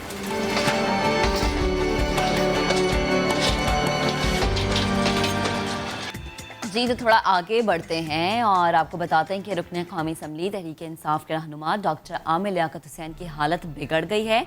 उनकी अहलिया तूबा आमिर ने ट्विटर पैगाम में लिखा है कि वो और आमिर लियाकत हुसैन गुज़श्ता हफ्ते कोरोना वायरस का शिकार हुए थे, लेकिन अब आमिर लियाकत की हालत मज़ीद बिगड़ चुकी है और वो इस स्टेज पर पहुंच गए हैं कि उनका सीना बुरी तरह से मुतासिर है। उन्होंने ये भी लिखा है कि सालगिरह के ख़ास दिन मनाने के लिए कुछ भी नहीं है, क्योंकि मेरे शौहर शदीद बीमार हैं और अस्पताल में ज़ेर इलाज। हमारी दुआ ये कि अल्लाह दोनों को सेहत दे। आमिर भाई की ज़्यादा तबीयत ज़्यादा ख़राब है, चेस्ट इन्फेक्शन का थोड़ा बिगड़ गया है, अल्लाह सेहत दे। बढ़ते हैं आगे, कुछ दीगर खबरें शामिल करते हैं, दुनिया भर का चक्कर लगाते हैं। किस शहर से या किस मुल्क से आज कौन सी खबर हमने आपके लिए यहाँ पर रखी है, तो हांगकांग में आपको लेकर जाते हैं। सबसे पहले पहला समाजी दूरी के ऐन मुताबिक आउटडोर एंटरटेनमेंट पार्क, ये जनाब वहाँ पर आवाम के लिए खोला गया। इसका नाम है द ग्राउंड्स और यहाँ पर जो बेंचेस लगाए गए वो भी एक मुनासिब फासले से लगाए गए 5 फीट, ताकि जो एक फिजिकल डिस्टेंसिंग है वो इंश्योर हो सके। एंटरटेनमेंट प्रोग्राम्स हो, लाइव परफॉर्मेंस हो, आउटडोर सिनेमा हो, सब कुछ यहाँ पर मौजूद है। तो कब जा रहे हैं हम?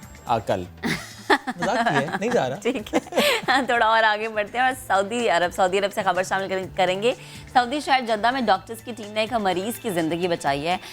इसके पेट से 230 कीले और शीशे का एक टुकड़ा बरामद हुआ है। सऊदी तर्जुमान महकमे सेहत ये बता रहे हैं कि अस्पताल में एक जहनी मरीज इलाज के लिए लाया गया जो शदीद तकलीफ में मुब्तला था। जब मुआयना हुआ तो ये इंकशाफ होता है कि उसके पेट में लातादाद कीले मौजूद हैं, जिसके बाद फौरी तौर पर ऑपरेशन का फैसला किया गया। अब जो है इस मरीज़ की हालत ख़तरे से बाहर है, क्योंकि जहनी मरीज़ था ये, तो इसने जो कीलें खा ली ज़ाहिर अभी एनीवेज वो फिर इलाज इनका हुआ। चलिए अभी हमें फ़ौरन से एक ब्रेक की तरफ बढ़ना है, फिर कौमी सिक्योरिटी मफादात की बात करेंगे, पॉलिसी की बात करेंगे।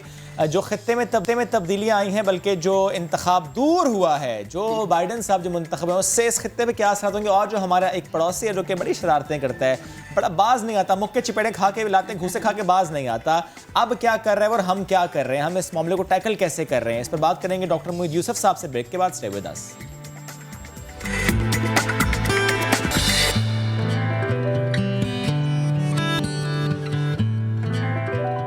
Welcome back. ठंडे ठार मौसम की बात करते हैं, नथिया गली की आपको सैर करवाते हैं, जहां पर बर्फबारी से सयाहों की ईद हो गई है। कराची, हैदराबाद, मुल्तान, लाहौर और सक्खर और दीगर शहरों से जो लोग आए यहाँ पर, बर्फबारी ने उनकी इस सैर के मजे दोबाला कर दिए। वो स्पेशली इस प्लान से जाते हैं कि बर्फबारी उनको देखनी है। बर्फबारी ने नज़ारों को कितना दिलकश बनाया, क्यों ना कुछ मनाजिर आपको भी दिखाएं।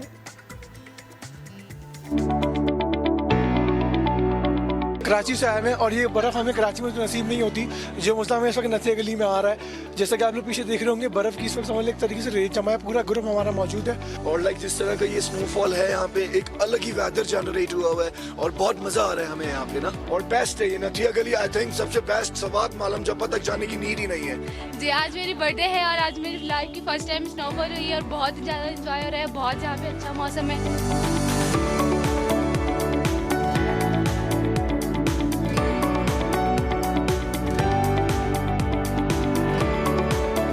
बर्थडे मनाने आया हूँ और यहाँ पे बहुत मज़ा भी आ रहा है, बहुत अच्छा लग रहा है। और यहाँ पे इतनी तेज़ स्नोफॉल हो रही है। हम हैदराबाद से आए हैं और हैदराबाद में इतनी तेज़ ठंड नहीं थी, यहाँ पे बहुत अच्छे से स्नोफॉल हो रही है और ठंड भी लग रही है। LOC की एक जानिब इलेक्शन में जीत का जश्न मनाया जा रहा है, आतिशबाजी हो रही है, लेकिन दूसरी तरफ जमहूरियत के नाम नहाद अलमबरदार ने दहशत मचा रखी है। 80 लाख अफराद खुली जेल में कैद हैं। LOC के दोनों तरफ की दास्तान आज हम आपको दिखाएंगे इस रिपोर्ट में। अब आगे बढ़ेंगे और आपको बताएंगे कि वो अदाकारा जो पहले अपनी अदाकारी से धूम मचाती थी, वो आजकल हमें किचन में नजर आ रही हैं। अपनी कुकिंग स्किल्स दुनिया को बताती हुई हमें नजर आ रही है। पाकिस्तान की मारूफ और मशहूर अदाकारा जाना मलिक इन दिनों बेकरी चला रही हैं। जाना अब प्रोफेशनल शेफ भी बन चुकी हैं और बेक्स बाय जाना मलिक के नाम से काम कर रही हैं। हमने सोचा कि थोड़ी सी हम भी उनकी जो है स्किल्स के बारे में बात करें, कुछ सीखे हम उनसे, तो हमने उनसे राबता किया, उन्होंने हमें ज्वाइन कर लिया। अस्सलाम वालेकुम जाना, गुड मॉर्निंग, कैसी हैं आप? बताएगा कि अदाकारी। गुड morning सब लोगों को अस्सलाम वालेकुम and I'm very happy and I'm having a lot of fun baking और अभी मैं बस अपना काम ही शुरू करने लगी थी तो आप लोगों से मुलाकात हुई which has made my day very happy. Thank you जाना, बहुत अच्छा लगा कि आपने थोड़ा सा वक्त निकाला हमारे लिए, बिकॉज वी नो आप बहुत बिजी हैं, आपका बड़ा बिजी स्केड्यूल है। लेकिन जाना, हम ये जानना चाह रहे हैं आपसे, फ्रॉम एक्टिंग टू शेफ, ज़रा ये बहुत बड़ा ट्रांजिशन है, और ये ट्रांजिशन क्यों आया, इस पर मुझे प्लीज बताइए।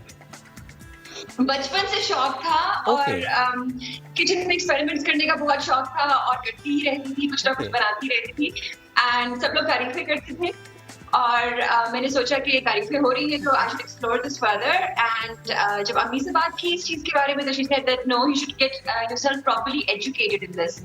सो आई एम वेरी लकी, यहाँ पर एक इंस्टीट्यूट है स्काफा के नाम से, सो जो एफिलिएटेड है with SCAFA London and BHMS Switzerland, so वहाँ से फिर मैंने कहा कि मैं अपनी तालीम हासिल करूँ इस चीज, और 2 साल हो गए तो बीच में एक्चुअली कोविड-19 आ गया तो थोड़ा सा ब्रेक लग गया, वरना I would have completed my studies in this culinary arts.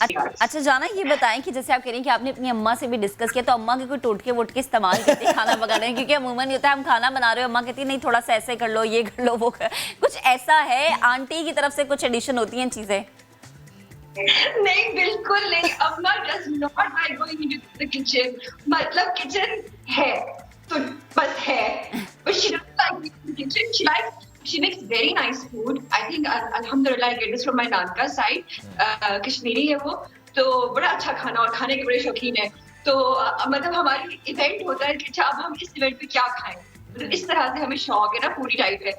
तो लेकिन अम्मी को बहुत अच्छा खाना बनाना आता है, फिर उनको पसंद नहीं है खाना बनाना, तो she has come up with recipes like even biryani type recipe जो इतनी मुश्किल होती है कि वो 15 मिनट में बन जाती है। मतलब इस तरह से उन्होंने डेवलप की हुई recipes and I want to share those recipes with everyone. इंशाल्लाह मेरा यूट्यूब चैनल जो है वो नेक्स्ट मंथ से शुरू करूंगी, तो उसमें जो ये हमारी घरेलू जो जैसे कहते हैं ना जुगाड़, तो हमने जो ये वो वाला जाना बात होगी ना कि जैसे अनइनवाइटेड गेस्ट आ गए और अब आपने फौरन से खाना बनाना है, तो फिर ये 15-15 मिनट के सारे डिशें बनानी है, ये वो सारा जुगाड़ आप बताएंगे।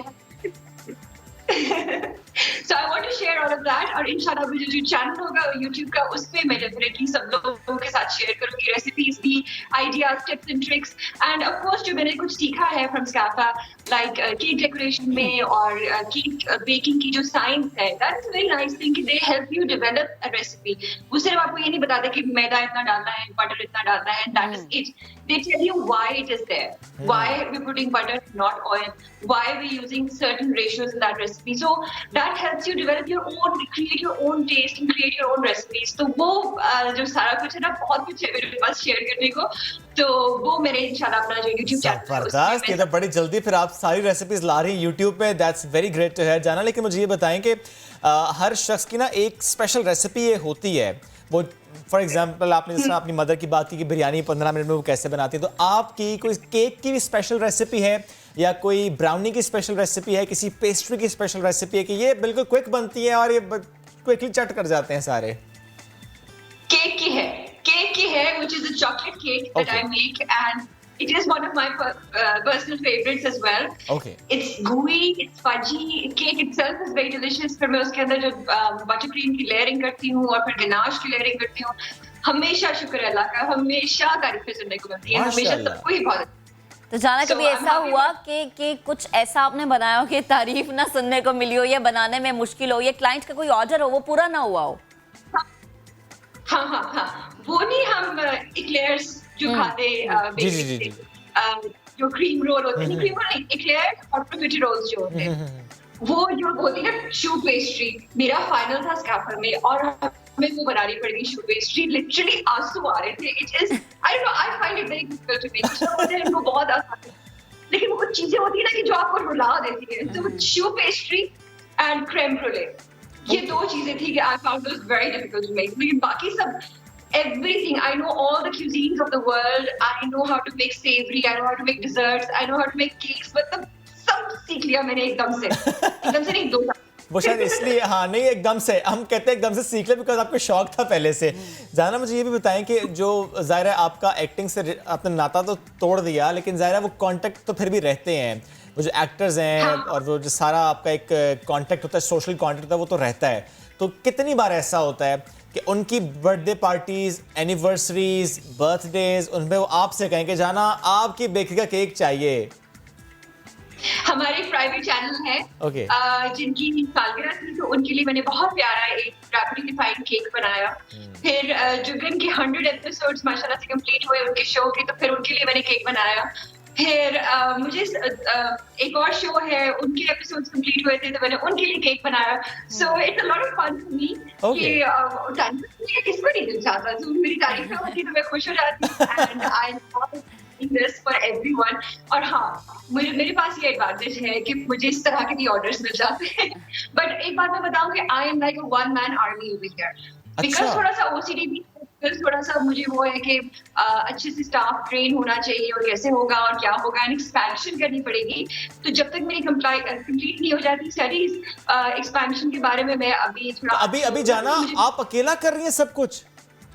मैं हाँ, that is what I'm trying to say कि जो आते हैं ना ऑर्डर्स, वो I make them myself। I only have a helper that wash up everything, but सारा कुछ जो है वो मैं खुद बनाती हूँ, because मुझे होता है कि क्वालिटी, टेस्ट और मेरा 100% जो है वो। वाओ, यानी जो भी चाह रहा है कि वो जाना से केक मंगवाएगा, वो जाना खुद बना के भेजेंगी। क्या बात है, क्या बात है। जाना मुझे थोड़ा सा कंपेयर करें।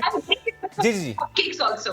Okay, cupcakes as well, great. अब मुझे जाना कि बताएं कि जाहिर है एक्टिंग बहुत सालों आपने की, माशाल्लाह बहुत नाम आपने बनाया, अभी तक लोग आपके मद्दा हैं, लोग चाहते हैं वो पुराने जो आपके ड्रामे वगैरह अभी भी कभी देखने का मौका मिले तो बड़ा अच्छा लगता है आपकी एक्टिंग देखकर। वो जो आपका कैरियर था जिसमें आपका पैशन था, आपने वक्त लगाया, आपने पूरी जान लगाई, और अब जब आपका सारा इंटरेस्ट है बेकिंग की तरफ, कंपेयर करें, ज्यादा आसान क्या था, ज्यादा मजा किस में आया? This is a very difficult question। I'm sure you're going to answer this। कौन सा आपको बच्चे फेवरेट है? I would say that, I do say that baking and cooking for me is like an extension for my creative talent। मतलब उसमें भी चीजें decorate करनी है, और जैसे उसमें भी तो क्रिएटिव टैलेंट है ना, जैसे हम ड्रामास भी क्रिएट करते हैं, किसी की विजन है, किसी राइटर का विजन है, किसी डायरेक्टर का विजन है, जिसको हम ट्रांसलेट करते हैं। तो थोड़ा बहुत उसके साथ उसकी वो है कनेक्शन है, but I do think that it was more fun acting में, बिकॉज अच्छा आपने मेकअप कर लिया, कपड़े पहन लिए, ये हो गया वो गया, तो if anything goes wrong you always have somebody else to blame कि डायरेक्टर ने यूं नहीं किया, राइटर ने डायलॉग अच्छा नहीं, मेकअप अच्छा नहीं। यहाँ cake it's all my fault. यहाँ डायरेक्टर भी आप है, प्रोड्यूसर भी आप है, फाइनेंसर भी आप, समटाइम्स खुद ही है, तो आपने खुद ही करना है। You can not blame anyone else. Yes. अच्छा जाना, लेकिन फॉर एग्जांपल जाना, कोई बहुत अच्छा राइटर है, बड़ा अच्छा प्लॉट है उसके जहन में, और वो चाहता है कि जाना मलिक फिर से एक्टिंग में नजर आए, वो आपको अप्रोच करता है, तो what will be your answer? Done। I would love to do that। The only reason why I ventured out and I said कि मैं थोड़ा सा ब्रेक ले लेती हूँ from acting is थोड़ा सा मेरे लिए ना मोनोटोनस था। एक तो बहुत अरसे से एक ही काम करी थी, और सेकेंडली एक के बाद जो दूसरा script, similar story, similar character, similar dialogue, even the husband was the same. I was like, अच्छा ये बड़ा दुरुस्त आपने कहा है, क्योंकि अभी एक निजी चैनल पर हम देखते थे, ट्यूसडे को ड्रामा आ रहा था, जैसे उसमें जो मियां बीवी बने थे, जैसे वो ड्रामा खत्म हुआ, नेक्स्ट ट्यूसडे ड्रामा एक और है, उसमें फिर वही मियां बीवी हैं। अब वो समझ नहीं आ रहा कि पिछला ड्रामा चल रहा है कि अगला आ गया। ऐसा होता है हमारी इंडस्ट्री में। अच्छा जाना, ये बताएं कि अब आपने एक्टिंग भी की, आप शेफ भी बन गई, कौन सी ऐसी चीज है, कौन सा ऐसा टास्क है जिसे भी आप पूरा करना चाहती हैं, जो रह गया है, जो आप सोच रही हैं कि अच्छा मुझे ये करना है? कौन सा ऐसा, मुझे मौका मिला था बंजी जंपिंग करने का, और मैं I chicken out at the last moment and I said नहीं मैंने नहीं करना, so I would like to do that। Okay। लेकिन as such नहीं, मेरी एक है to do list और things to do, but उसमें main focus जो है वो यही है to live a life that is happy, to live a life that is not harmful for other people। मतलब I want to be somebody जिसको लोग कहें कि ये this is a nice sweet person, और इससे मुझे कोई नुकसान नहीं होगा। मैं बहुत ज्यादा इस चीज के बारे में, specially in these years, specially after corona, बहुत ज्यादा मैं इस चीज के बारे में कॉन्शियस हूँ कि हमारी लाइफ है उस कहीं लिखा हुआ ना कि आपके पास ये घर ये गाड़ी ये जरूर होना चाहिए बैंक बैलेंस, लेकिन ये जरूर लिखा हुआ है कि आप एक ऐसे इंसान हो, एक अच्छे इंसान हो जिससे लोग जो है उनको डर या वो ना हो कि यार ये तो फ्रॉड है। I don't want to be that person. So मेरी बहुत ज्यादा कोशिश है कि आई पर्सनल जिंदगी में spiritually I should be a nice person, so that is now on my to do list. और अच्छा इंसान होना ही कामयाबी है। अगर आप जितनी अच्छा प्यारी इंसान जाना बन आप गए- खुद हैं उतनी प्यारी आपने बातें की हैं। बहुत अच्छा लगा आपसे मिलके। Thank you so very much for being with us. अपना वक्त निकाल। हम लाहौर आएंगे तो दोबारा आपसे मिलने आएंगे, फिर हम खाएंगे केक भी और कप केक भी, देखते हैं कि कैसे आप हाँ, केक इससे पता चल रहा है कि शेफ को मीठा कितना पसंद है। बहुत ज्यादा। आगे बढ़ते हैं और दोबारा से पूरी दुनिया की थोड़ी बात कर लेते हैं। चाइना का एक सूबा है हुबई, जहां पर वुहान में ड्राइवर के बगैर चलने वाली स्काई ट्रेन की आजमाइश का कामयाब तजुर्बा हुआ है। मकामी इंजीनियर्स ने मोनो रेल गाड़ी तैयार की है जिसे स्काई ट्रेन के नाम से जाना जा रहा है, और हवा में लटकी हुई पटरियों पर चलने वाली स्काई ट्रेन 70 किलोमीटर फी घंटा की रफ्तार से दौड़ने की सलाहियत रखती है और ट्रेन में 510 अफराद के बैठने की गुंजाइश है। ट्रेन सर्विस के ऑपरेशन का आगाज आइंदा बरस से शुरू हो जाएगा। बैठना चाहेंगे श्रेय? आप भेज दें, छुट्टी देती नहीं, सारे मुझे प्लान देते हैं ना, यहाँ भी चले जाए वहाँ भी जाए, छुट्टी कोई नहीं होती। अच्छा चलिए जी, गेंद की तरह दूर से उछाले गए अंडों को सही सलामत मुंह से पकड़ने का नया आलमी रिकॉर्ड बनाया। किसने? ना मैंने, ना आपने, ना महक ने। अमेरिकी रियासत है आइडाहो, यहाँ के डेविड रश ने 1 मिनट में 24 अंडों को मुंह से उचक लिया और 18 सही सलामत रहे, बाकी पिचक गए। हो जाता है अंडे का फंडा, कोई बात नहीं है। चलिए जी, और आगे बढ़ते हैं। आगे बढ़ते हैं। अफ्रीकी जंगलों में रहने वाले बंदर माहिर रेस्क्यू एहलकारों और डॉक्टर्स के नक्शे कदम पर अब हमें चलते हुए दिखाई दे रहे हैं। साथ ही बंदरों को CPR देने लगे हैं। जंगली हयात की तस्वीर बनाने वाले फोटोग्राफर ने एक जंगल में पेश आने वाले वाक़े को अपने कैमरे में कैद किया, जो सोशल मीडिया पर इंतहाई वायरल हो रहा है। फोटोग्राफर के मुताबिक एक बंदर खेलते खेलते ज़मीन पर गिर पड़ता है और बेहोश हो जाता है। इतने में एक दूसरा बंदर आता है और अपने साथी बंदर को CPR देने लगा, जिसके बायस उसकी सांसें वापस बहाल होती हैं। यानी वो बैठ के प्रेस कर रहा है उसके चेस्ट को ताकि वो सांस बहाल हो जाए। क्या हमें ब्रेक लेनी है? नहीं, ब्रेक नहीं लेते। चीन से खबर आ गई है। चीन से खबर है, ज़माने कदीम का एक ऐसा दरख्त मौजूद है चाइना में जिसको देखने के लिए हज़ारों लोग अक्टूबर के महीने में यहाँ पर आते हैं। और जो दरख्त है जिसका हम जिक्र कर रहे हैं, इसके पत्ते नहायत जर्द हैं और इसके हवाले से बताया जाता है कि ये 1400 साल कबल टांग दौरे हुकूमत में बादशाह ली शिमन ने लगाया था। अगर मैं नाम गलत लिया तो माजरत के साथ, मुश्किल नाम होते हैं, ले लिए जाते हैं थोड़ा सा गलत। और अंग्रेजों की ना वैसे मुश्किल होता है, कभी कभी पता नहीं चलता। चाइनीज की ज़्यादा मुश्किल होता है। थोड़ा आगे बढ़ते हैं और बात करते हैं पंजाब हुकूमत की। हुकूमत पंजाब ने आज से हफ्ता वार रहमतुल्लिल आलमीन सल्लल्लाहु अलैहि वसल्लम मनाने का ऐलान किया है। वज़ीर आला पंजाब ने हफ्ता शान रहमतुल्लिल आलमीन सल्लल्लाहु अलैहि वसल्लम मनाने की हिदायत की हैं। इसी पर बात करने के लिए हमें ज्वाइन किया है सुबह वज़ीर आला पंजाब की मुआविन खुसूसी डॉक्टर फिरदौस आशिक अवान साहिबा ने। सूबाई वज़ीर इत्तलात भी हैं। डॉक्टर साहिबा, बेहद शुक्रिया आपके वक्त का। पंजाब हुकूमत जो है शान रहमतुल्लिल आलमीन हफ्ते के हवाले से कौन से प्रोग्राम्स मुरतब कर रही है और इसको किस तरह से मनाया जाएगा? वज़ीर आला पंजाब जनाब उस्मान बुज़दार साहब की क़यादत में हुकूमत पंजाब ने शान मुस्तफ़ा फ़ख्र अंबिया हज़रत मोहम्मद सल्लल्लाहु अलैहि वसल्लम के सिलसिले में दुरूद व सलाम की महफ़िलें, मिलाद पाक की महफ़िलें, समा की महफ़िलें, तकरीरी मुकाबले, सीरत नबी कॉन्फ्रेंसेस और नातिया मुशायरे, गर्ज के हर तरह से उनकी ज़ात अक़दस को खराज तहसीन पेश करने के लिए हफ्ता शान मुस्तफ़ा जो मनाने का फ़ैसला किया है, इससे दुनिया भर को ये पैगाम दिया जाएगा कि इस्लाम अमन का मज़हब है, सलामती का मज़हब है।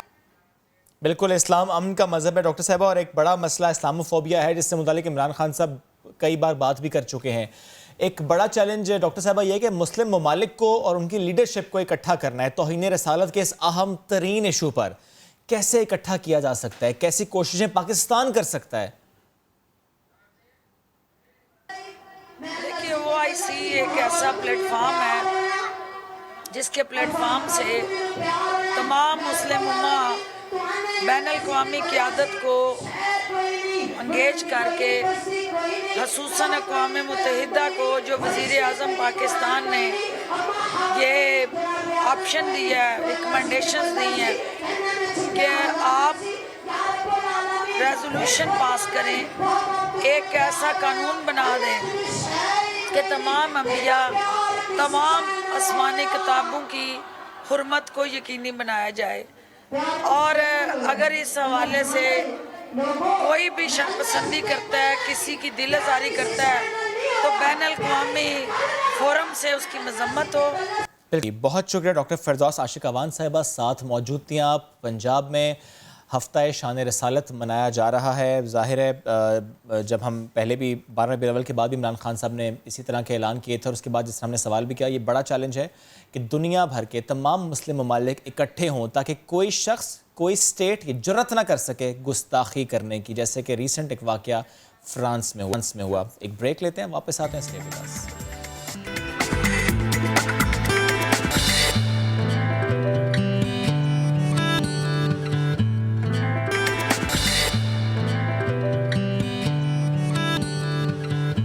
Welcome back after the break. और प्रोग्राम में कुछ देर पहले हम बात कर रहे थे बख्तावर भुट्टो की मंगनी की तकरीब के, जिससे मुतालिक कहा गया था कि जो भी आएगा, जो भी मेहमान है वो कोविड-19 का टेस्ट करवा के आएगा, नेगेटिव होगा तो आएगा। एक मेहमान कम हो गया है, बड़ा इंपॉर्टेंट गेस्ट कह सकते हैं। वज़ीर आला सिंध सैयद मुराद अली शाह साहब कोरोना पॉजिटिव इनका आया है। वज़ीर आला सिंध के मुताबिक फ्राइडे को इनको फीवर हुआ, टेस्ट कराया, पॉजिटिव आया। अब डॉक्टर्स की हिदायत के मुताबिक खुद को आइसोलेट कर लिया। इसी पर बात करेंगे संजय साधवानी से। संजय, तबीयत से मुतालिक बताइएगा। और ज़ाहिर ट्रैकिंग एंड ट्रेसिंग पॉलिसी होती है, इनके साथ साथ जितने लोग थे उनको ट्रैक करना, ट्रेस करना, वो भी हो रहा है? जी बिल्कुल शेफ। वज़ीर आला सिंध सैयद मुराद अली शाह की जुमे के रोज तबीयत खराब हुई थी, हल्का बुखार उन्हें महसूस हुआ था। नमाज जुम्मा के बाद जब उन्होंने कोरोना का टेस्ट कराया है तो वो मुस्बत आया है। वज़ीर आला सिंध ने खुद को आइसोलेट कर लिया है। उनका कहना है कि आइंदा जो कोविड के दिन हैं उन दौरान खुद को आइसोलेशन में रहकर शहर की सूरत हाल जो इंतजामी उमूर हैं वो देखूंगा। इसके साथ जो आपने ट्रेसिंग की बात की तो वज़ीर आला सिंध के हमला जो लोग इजलास में शरीक थे, जुमे के रोज जो इजलास हुए, जैसे कबल जो सूबाई वज़रा उनके हमरा थे जिन्होंने गाड़ी में सफर किया था, उन सब के कोरोना के टेस्ट जो हैं वो रिपोर्ट कराए जा रहे हैं और उनके रिपोर्ट भी जो है वो आज शाम तक जो है वो मुतवक्के हैं। गुज़िश्ता रात इनकी रिपोर्ट आ गई थी और जिसमें कोरोना वायरस मुस्बत पाया गया था। अब जो है वो वज़ीर आला सिंध की जानिब से कहा गया है कि खुद को आइसोलेट कर लिया है और इंतजामी उमूर आइंदा कुछ दिनों तक जो है वो आइसोलेट करके ही देखूंगा। और जैसा संजय हम जिक्र भी कर रहे थे कि ज़ाहिर है चंद रोज़ बाद मंगनी की तकरीब बख्तावर भुट्टो के बिलावल हाउस में, और वज़ीर आला सिंध जिस तरह मुख्तलिफ इजलास की सदारत करते रहे हैं, ही इज़ वेरी एक्टिव। लोगों से मिलना जुलना ठीक है, एहतियात के साथ ही सही, लेकिन मिलना जुलना तो बहुत से लोग इस तकरीब में फिर नहीं जाएंगे, हम ये एंटिसिपेट करें। देखें शेब, असल में कोरोना के आमतौर पर तो 14 दिन तक कहते हैं कि वो खत्म होता है, लेकिन कुछ ऐसे हैं रिपोर्ट सामने आई कि जिस तरह अली जैदी समेत दीगर लोगों के 8-9 दिन में जो दूसरी टेस्ट कराई गई थी वो नेगेटिव आ गई थी। तो अभी 11 दिन पड़े हुए हैं मंगनी तकरीब में। हो सकता है कि आइंदा 2-4 रोज या एक हफ्ते के बाद दोबारा जो कोरोना का टेस्ट वज़ीर आला सिंध कराएं, वो हमारी दुआ है कि वो बनती आए।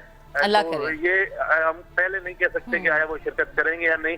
तो इम्कान ये है कि अगर उनका कोरोना पॉजिटिव होता है तो यकीनन जो SOPs हैं ठीक है, यानी कि हो सकता है कि वो भी 8-9 दिन में कवर कर जाएं। संजय, आप हमें बता रहे थे कि वज़ीर आला सिंध सैयद मुराद अली शाह कोरोना वायरस का शिकार हुए। जुम्मे को उन्हें बुखार हुआ था और उसके बाद जो है उन्होंने टेस्ट किया और जब उन्होंने टेस्ट करवाया तो पॉजिटिव टेस्ट आया। और जैसे कि संजय भी बता रहे थे कि बहुत सारे लोग ऐसे जो कि 8-9 दिन में रिकवर होते हैं, लेकिन 14 दिन का एक टाइम होता है ना कि आप 14 दिन खुद को क्वारंटीन कर लें। आपके लिए भी बेहतर है, दूसरों के लिए भी बेहतर है। और अब देखना ये है कि मंगनी में शेफ कितने दिन बाकी रह गए? आप तो बड़ा हिसाब किताब 10-11 दिन आई थिंक बाकी रहती है। लेकिन मेरा सवाल ये है कि महक, हम पिछले चंद रोज से देख रहे हैं सेकंड वेव में चेयरमैन NDMA हो, इससे मुतालिक हमने ज़ाहिर खबर शेयर की, ही वाज कोविड पॉजिटिव। ज़ाहिर है बहुत एहतियात उन्होंने भी की, वो चाहे मास्क का इस्तेमाल हो, वो चाहे फिजिकल डिस्टेंसिंग हो।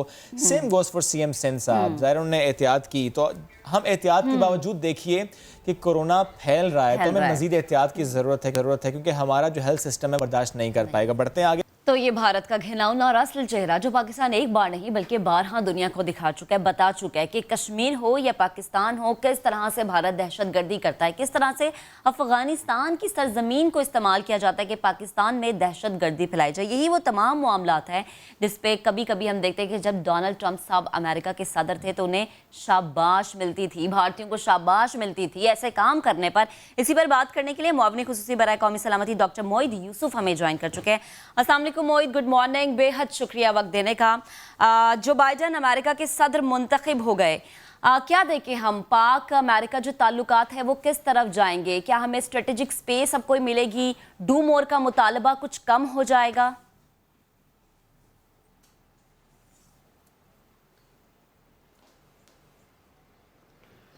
देखिए, अमेरिका की क्या सोच होगी, वो किस तरफ जाएंगे, ये तो उनका मामला है। हमारे सामने कुछ ऐसी हम हकीकत सामने दुनिया के लाए हैं हिंदुस्तान के हवाले से, जो आप अभी बात कर रहे थे, जो इर्रिफ्यूटेबल है। True, solid and irrefutable. हमारा जो एक हस्बे मामूल तरीका रहा है वो यही है कि देखें दूसरा क्या सोचेगा, क्या करेगा, उसके मुताबिक कोई जवाब तैयार करें। हमें जवाब नहीं तैयार करना, हमें सवालात अपने लेके जाने हैं प्रोएक्टिवली। हमें अपनी पिच पे खेलना है, अपने इश्यूज रेज करने हैं। और अब एक बड़ा इशू जो जनवरी 20 नहीं, आज से अमेरिका को और तमाम दुनिया को, बल्कि गुजरे हुए कल से दुनिया की नज़र इस पे आनी चाहिए और हमें लानी है अगर खुद नहीं आती। वो ये है कि हमारा मशरकी हमसाया दुनिया की डार्लिंग बना फिरता है, कहता है मैं बड़ी जमहूरियत हूँ, सेक्युलर हूँ। उसका असल चेहरा ये है कि उसके वज़ीर आज़म से लेके नीचे तक मंसूबे बनते हैं कि पाकिस्तान को दहशतगर्दी का निशाना कैसे बनाना है, निहत्ते पाकिस्तानियों को कैसे शहीद करना है, और फिर पाकिस्तान को दुनिया में जाके लान तान का निशाना कैसे बनाना है, मलामत उसकी कैसे करनी है। ये मामला अब नहीं चलेगा। सही। अच्छा डॉक्टर साहब, जहां जहां हमें जाना पड़ेगा, जो एविडेंस देना पड़ेगा, यही सवाल करना चाह रहा हूं सर। लेकिन ये जो है ना कि आपने कहा जहां जहां जाना पड़ा, जहां जहां एविडेंस देने पड़े वहां देंगे। You yourself said irrefutable evidence, solid evidences. जाहिर है किसी भी तनाज़े में अगर एविडेंस हो तो ये बहुत जीत की तरफ पहला कदम होता है, बड़ा मजबूत कदम होता है। लेकिन अब हम कहां जाएंगे? क्या हम इंटरनेशनल कोर्ट ऑफ जस्टिस जाएंगे? क्या हम आलमी ताकतों के पास जाएंगे? क्या हम दोस्त ममालिक से बात करके अपने जो एक बॉन्ड है वो बेहतर करेंगे, या हम किसी इंटरनेशनल ऑर्गेनाइजेशन के पास जाएंगे? इमरान खान साहब का स्टैंड क्या है? ये जो एविडेंस हमारे पास मौजूद है भारत के टेरर फाइनेंसिंग के, इस पर हम कहां जाने वाले हैं फौरन?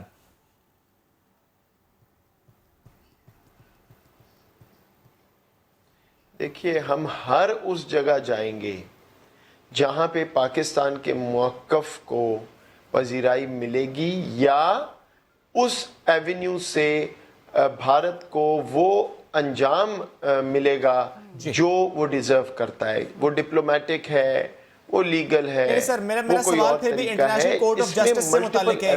क्या पाकिस्तान और ऐसे नहीं हो सकता क्या पाकिस्तान इन एविडेंसेस को लेकर इंटरनेशनल कोर्ट ऑफ जस्टिस जा सकता है और जा रहा है?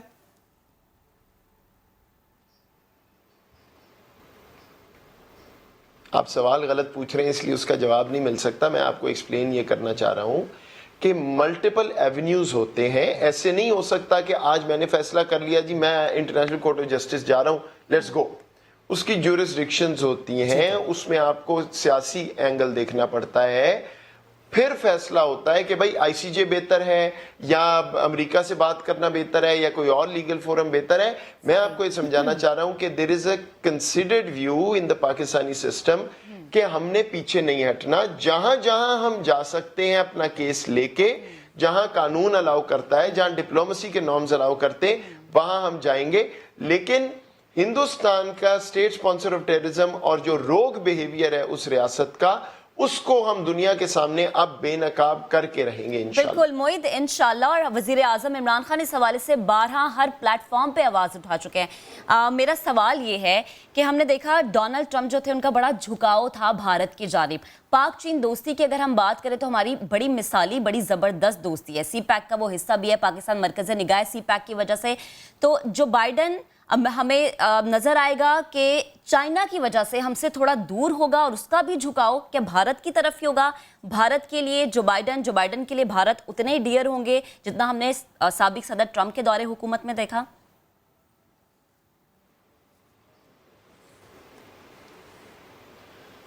अच्छा देखिए, पहली बात है कि भारत की तरफ झुकाव तो वाजे है, भारत की तरफ लचक भी बहुत है। इसका ये मतलब नहीं कि पाकिस्तान जो है वो अहम नहीं है और पाकिस्तान जो है वो गायब हो जाएगा उनके रेडार से।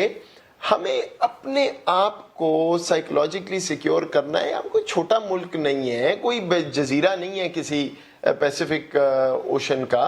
देखिए, हिंदुस्तान ने जो भी खेल खेला है, पाकिस्तान को मलामत पाकिस्तान की दुनिया में हुई है, इसमें कोई शक नहीं। अब सिचुएशन ये है कि पाकिस्तान ने अफगानिस्तान में इतनी मदद की है, हिंदुस्तान अंदर से खोखला हो चुका है। ये हमें इस उसमें नहीं शिकंजे में आना चाहिए हिंदुस्तान के कि जी हिंदुस्तान बड़ा अहम है, हम क्या करें। होगा अहम, हम भी बहुत अहम हैं और हमें फ्रंट फुट पे खेलना है अपने मंतक के साथ, लॉजिक के साथ। हम आउट ऑफ ऑप्शंस नहीं है। सही। अच्छा डॉक्टर साहब, एक बात और, जब हम देखते हैं कि इंडियन टेरर फाइनेंसिंग के ज़ाहिर बहुत से सबूत सामने आ चुके हैं और आलमी सतह पर आ चुके हैं, और at the same time Bharat hit करना चाहता है CPEC को, और ज़ाहिर है सबसे इंपॉर्टेंट प्रोजेक्ट इस वक्त खत्ते का ये CPEC है, और पाकिस्तान और चाइना के जो रिलेशनशिप्स हैं वो ज़ाहिर है सबके सामने हैं। जैसे आपने खुद भी कहा कि पाकिस्तान और चाइना, एक और इंटरव्यू में आपने कहा था कि पाकिस्तान और चाइना हर चीज़ डिस्कस करते हैं, हमारे ताल्लुकात ऐसे हैं।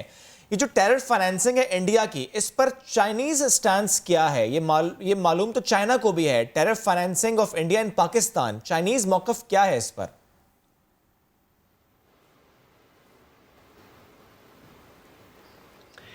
मैंने कोई फॉर्मल रद्द-ए-अमल तो नहीं प्रेस कॉन्फ्रेंस का मेरी नज़र से गुजरा, लेकिन मैं फॉलो नहीं कर सका पूरी तरह मीडिया को।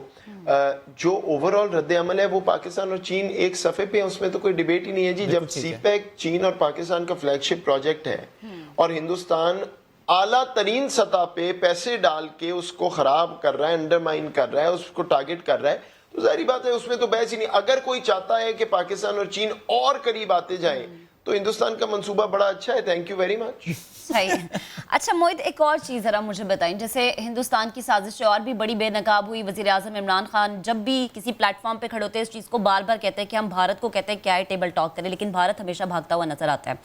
भारत के एक ये भी प्रोपेगेंडा है कि अफगानिस्तान की सरजमीन इस्तेमाल करता है, तो पाकिस्तान को हमेशा अफगानिस्तान के आईने में अमेरिका देखता है। तो जो मामलात है तालिबान के, हम देखें कि जो बाइडन इसको आगे बढ़ाएंगे तेज़ी के साथ, क्योंकि जो बाइडन अपनी बारहा गुफ्तगू में कह चुके हैं 1500 या इससे ज़ायद वो अपने फोर्सेस के लोग वहाँ पर रखना चाहते हैं, या ये मामला यहीं पर रुक जाएगा, रिवर्स गेयर लगेगा, स्लो होगा? आपकी नज़र में किस तरह से ये मामला तालिबान वाला आगे बढ़ेगा? जो बाइडन इसको किस पॉलिसी के तहत आगे लेके जाएंगे?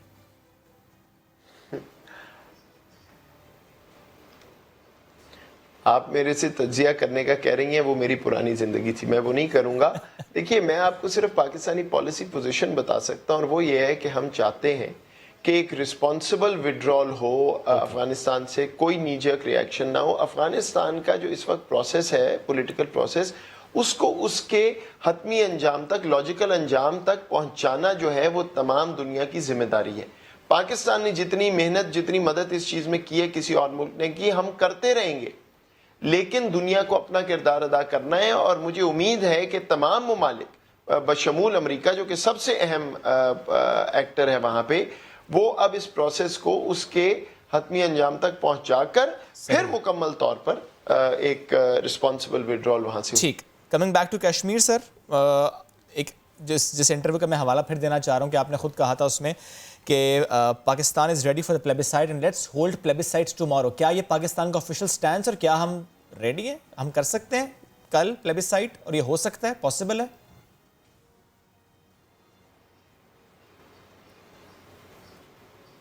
देखिए जी, United Nation resolution, security council की रेजोल्यूशंस मौजूद हैं, वो बिल्कुल वाजे करती हैं कि प्लेबिसाइड ही इस तनाज़े का हल है, और वो लेआउट करती हैं कि प्लेबिसाइड होना है, तो इसमें तो कोई शक नहीं।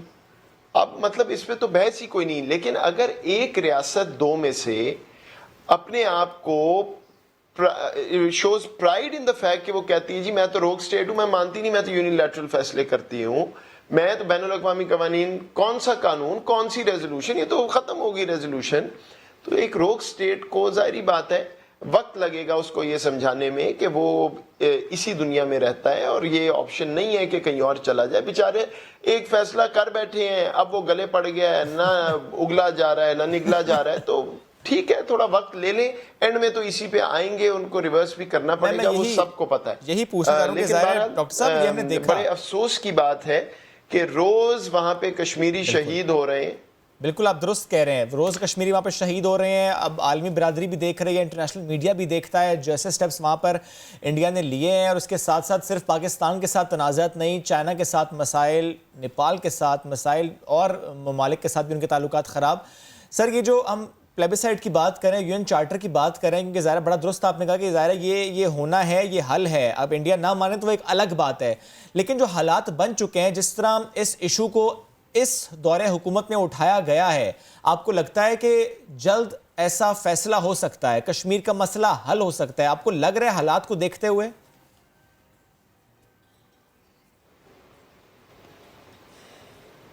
देखिए जी, हमारी तो यही तगोदो है और अल्लाह ताला मदद करेगा, अल्लाह ताला हमेशा मदद हमारी करते रहे तो इंशाल्लाह। लेकिन ये बहुत ही पेचीदा मामला है, ओवरनाइट सोल्यूशन इसका है नहीं। तो हम वो काम करेंगे जो हमारे बस में है, पूरा इस जिम्मेदारी से पूरा एफर्ट करेंगे। बाकी अल्लाह ताला ने जैसे जो लिखा है इंशाल्लाह जितनी जल्द फैसला हो सके वो होना चाहिए, उतना ही कश्मीरियों के लिए बेहतर है, पाकिस्तान के लिए बेहतर है, पाकिस्तान के लिए बेहतर है। Sir India still wants to talk, India still wants to have a dialogue with Pakistan, recent उनकी तरफ से कुछ कहा गया?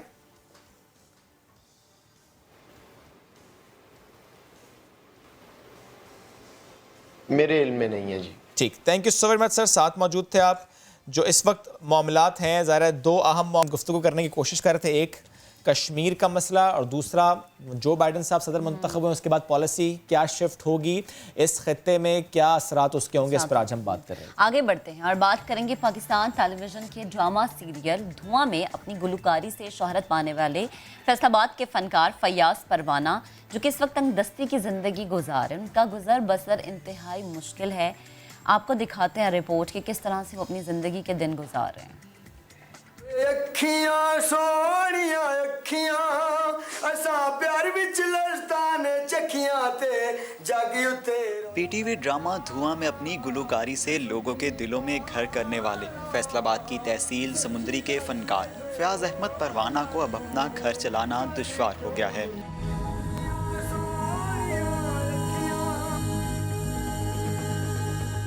कोरोना के बायस ड्रामों में काम ना मिला तो इसने कर्ज लेकर हजाम की दुकान बना ली। झूठियां कसमां खा के किथे गयो दिल ला के वे। ड्रामे का काम तो 1987 में एक सफ़र ड्रामा साम काजी के साथ शुरू किया था और उसके बाद वो वाले जान था एक, उसके बाद मुझे धुआं में पूरे सीरियल में लिया गया। वो ड्रामा बड़ा हिट हुआ, बेस्ट ड्रामों में आता है और मुझे अल्लाह पाक ने उसमें मौका दिया। 12 एपिसोड का ड्रामा है, 10 में मैंने काम किया और तकरीबन स्टार्ट भी वो मुझ पर ही हुआ कि मैं गा रहा हूँ। नाम मेरा करैक्टर था बशीर के लिहाज से। हुकूमती इमदाद के मुंतजिर फयाज परवाना जैसे बहुत से फनकारों का फन भी अब मरता जा रहा है। साथी रिपोर्टर सुहेल सरवर के साथ अब्दुल अहद, सामा, फैसलाबाद।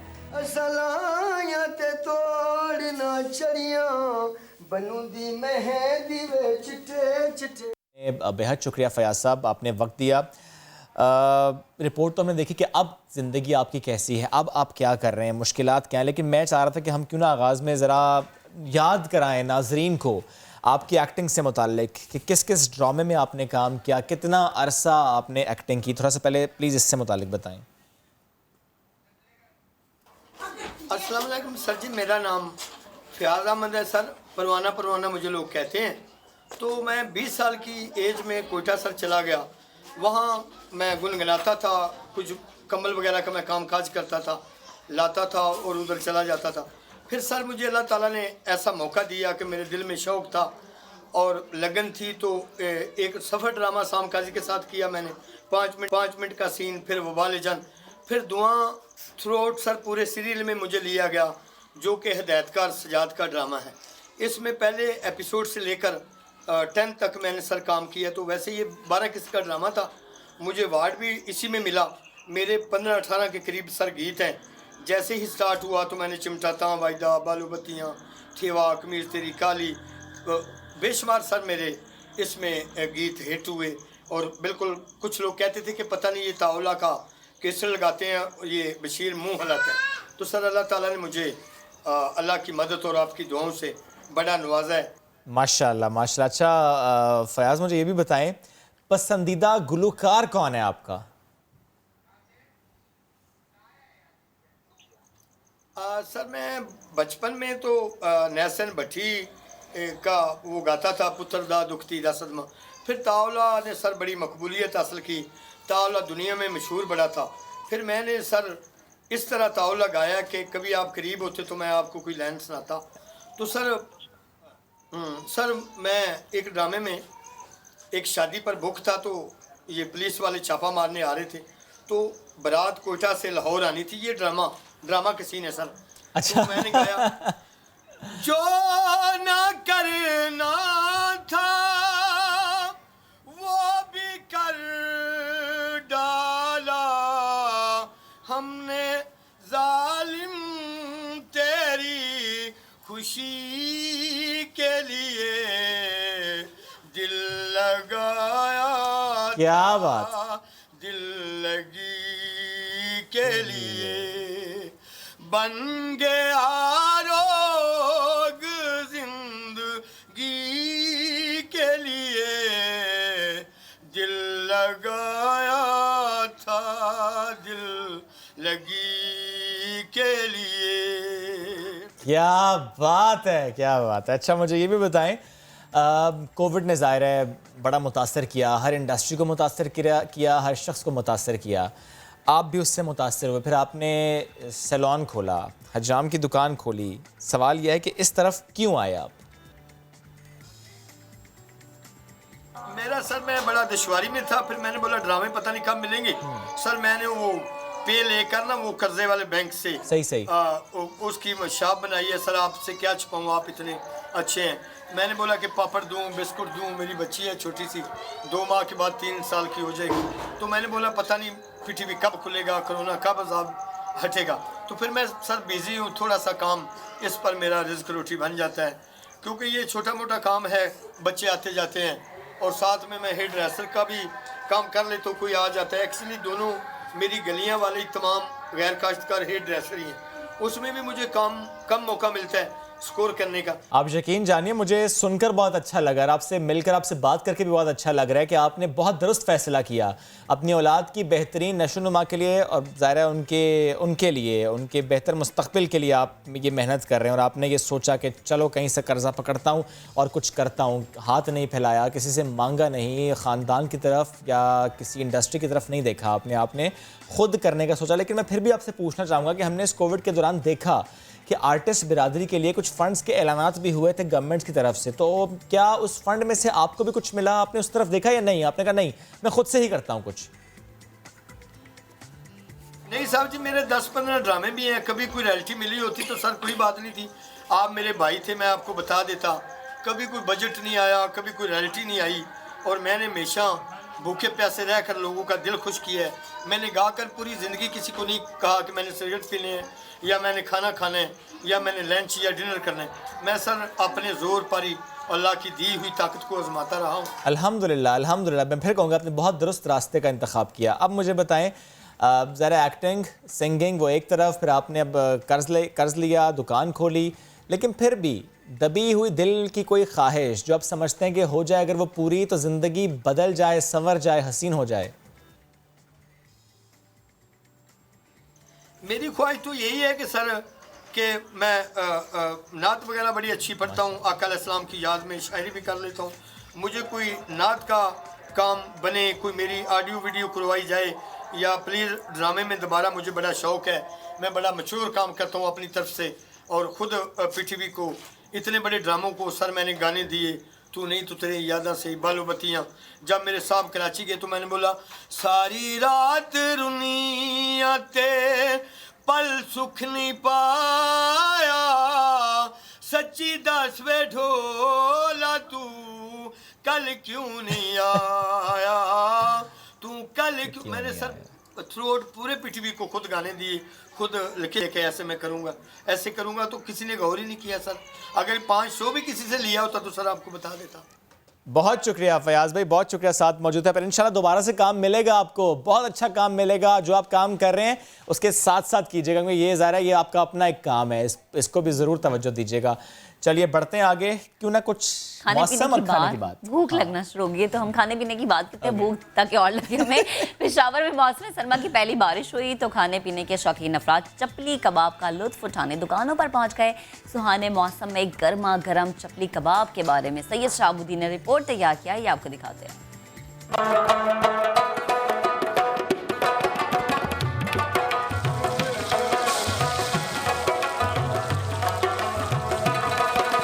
पेशावर में मौसम सरमा की पहली बारिश ने सर्दी की नवीद सुनाई तो शहरियों ने भी गर्मा गर्म चपली कबाब खाने की ठान ली। बरसती बारिश में यार दोस्तों ने होटल पर कबाब से खूब लुत्फ उठाया।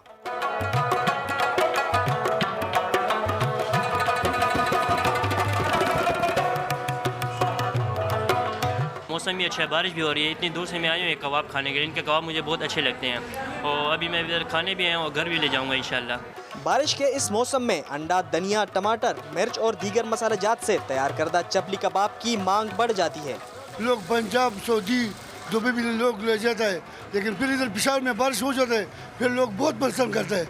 बारिश और सर्दी के मौसम में कबाब की दुकानों पर खूब रौनकें लगी रहती हैं। कैमरामैन आबिद खान के साथ शहाबुर रहमान, समा, पेशावर। तो इसी के साथ हमारा आज का प्रोग्राम अपने अख्ताम को पहुंचा और आप जो हमेशा कहते हैं फासला रखें, मास्क पहने, कह दें please wear a mask whenever you go outside. ये बहुत ज्यादा जरूरी है, एहतियात कीजिए, सेकंड वेव में बहुत डेडली है, तो प्लीज स्टे एट होम, गैर जरूरी तौर पर बाहर ना निकलें। कोई मंगनी पे बुला भी रहा है तो आप कह दें कि मैं नहीं आऊंगा। चलिए मिलते हैं कल, अपना बहुत सा ख्याल रखिए, अल्लाह हाफिज।